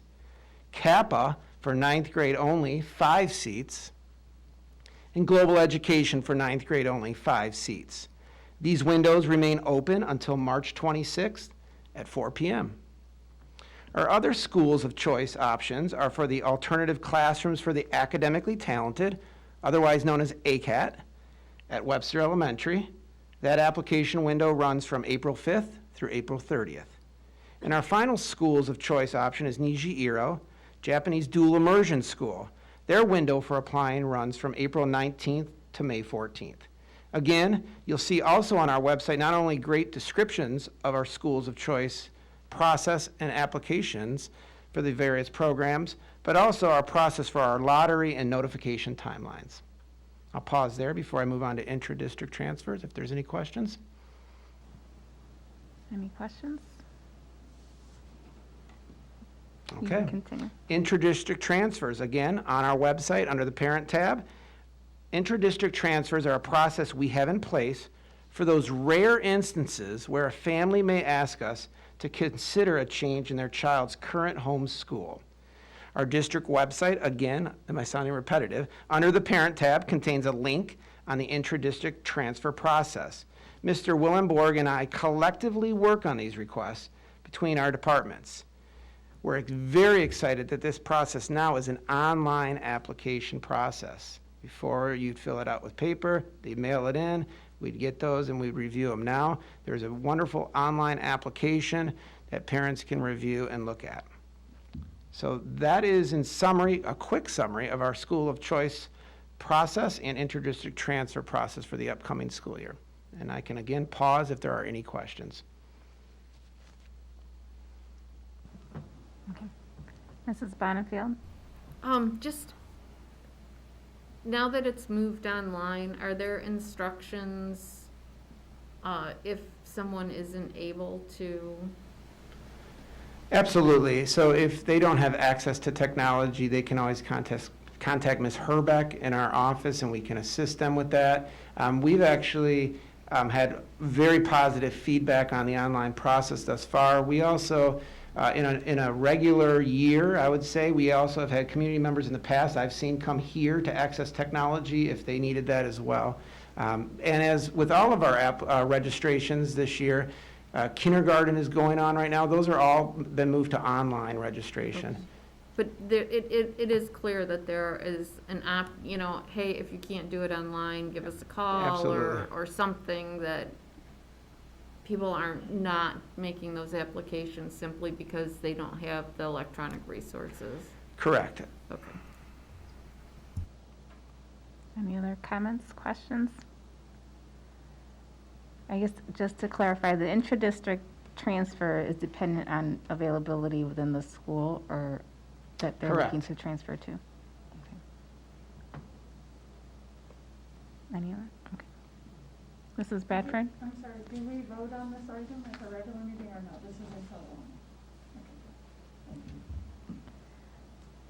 Okay, if no other further questions or comments, this closes item 5. Finally. Thank you so much. Thank you, Mrs. Acosta. That'll take us to item 6, Policy Committee. I don't believe we have anything on policy tonight. That will take us to item 7, our Legislative Committee. Mrs. Jarvis? Not aware of anything, Thank you, Mrs. Jarvis. That'll take us to our last item, item 8, our Personnel Committee. Mrs. Bradford? Thank you, Vice President Johnson. I don't have anything. Do we have anything tonight? That concludes personnel. No report. Great. That brings us to the end of our meeting. Once again, thank you to all of those who tuned in and stayed with us this evening. Thank you to Cabinet for your presentations. It was very thorough and very appreciated. So at this point, we have nothing further, so we will say goodnight and see you next week. Thank you.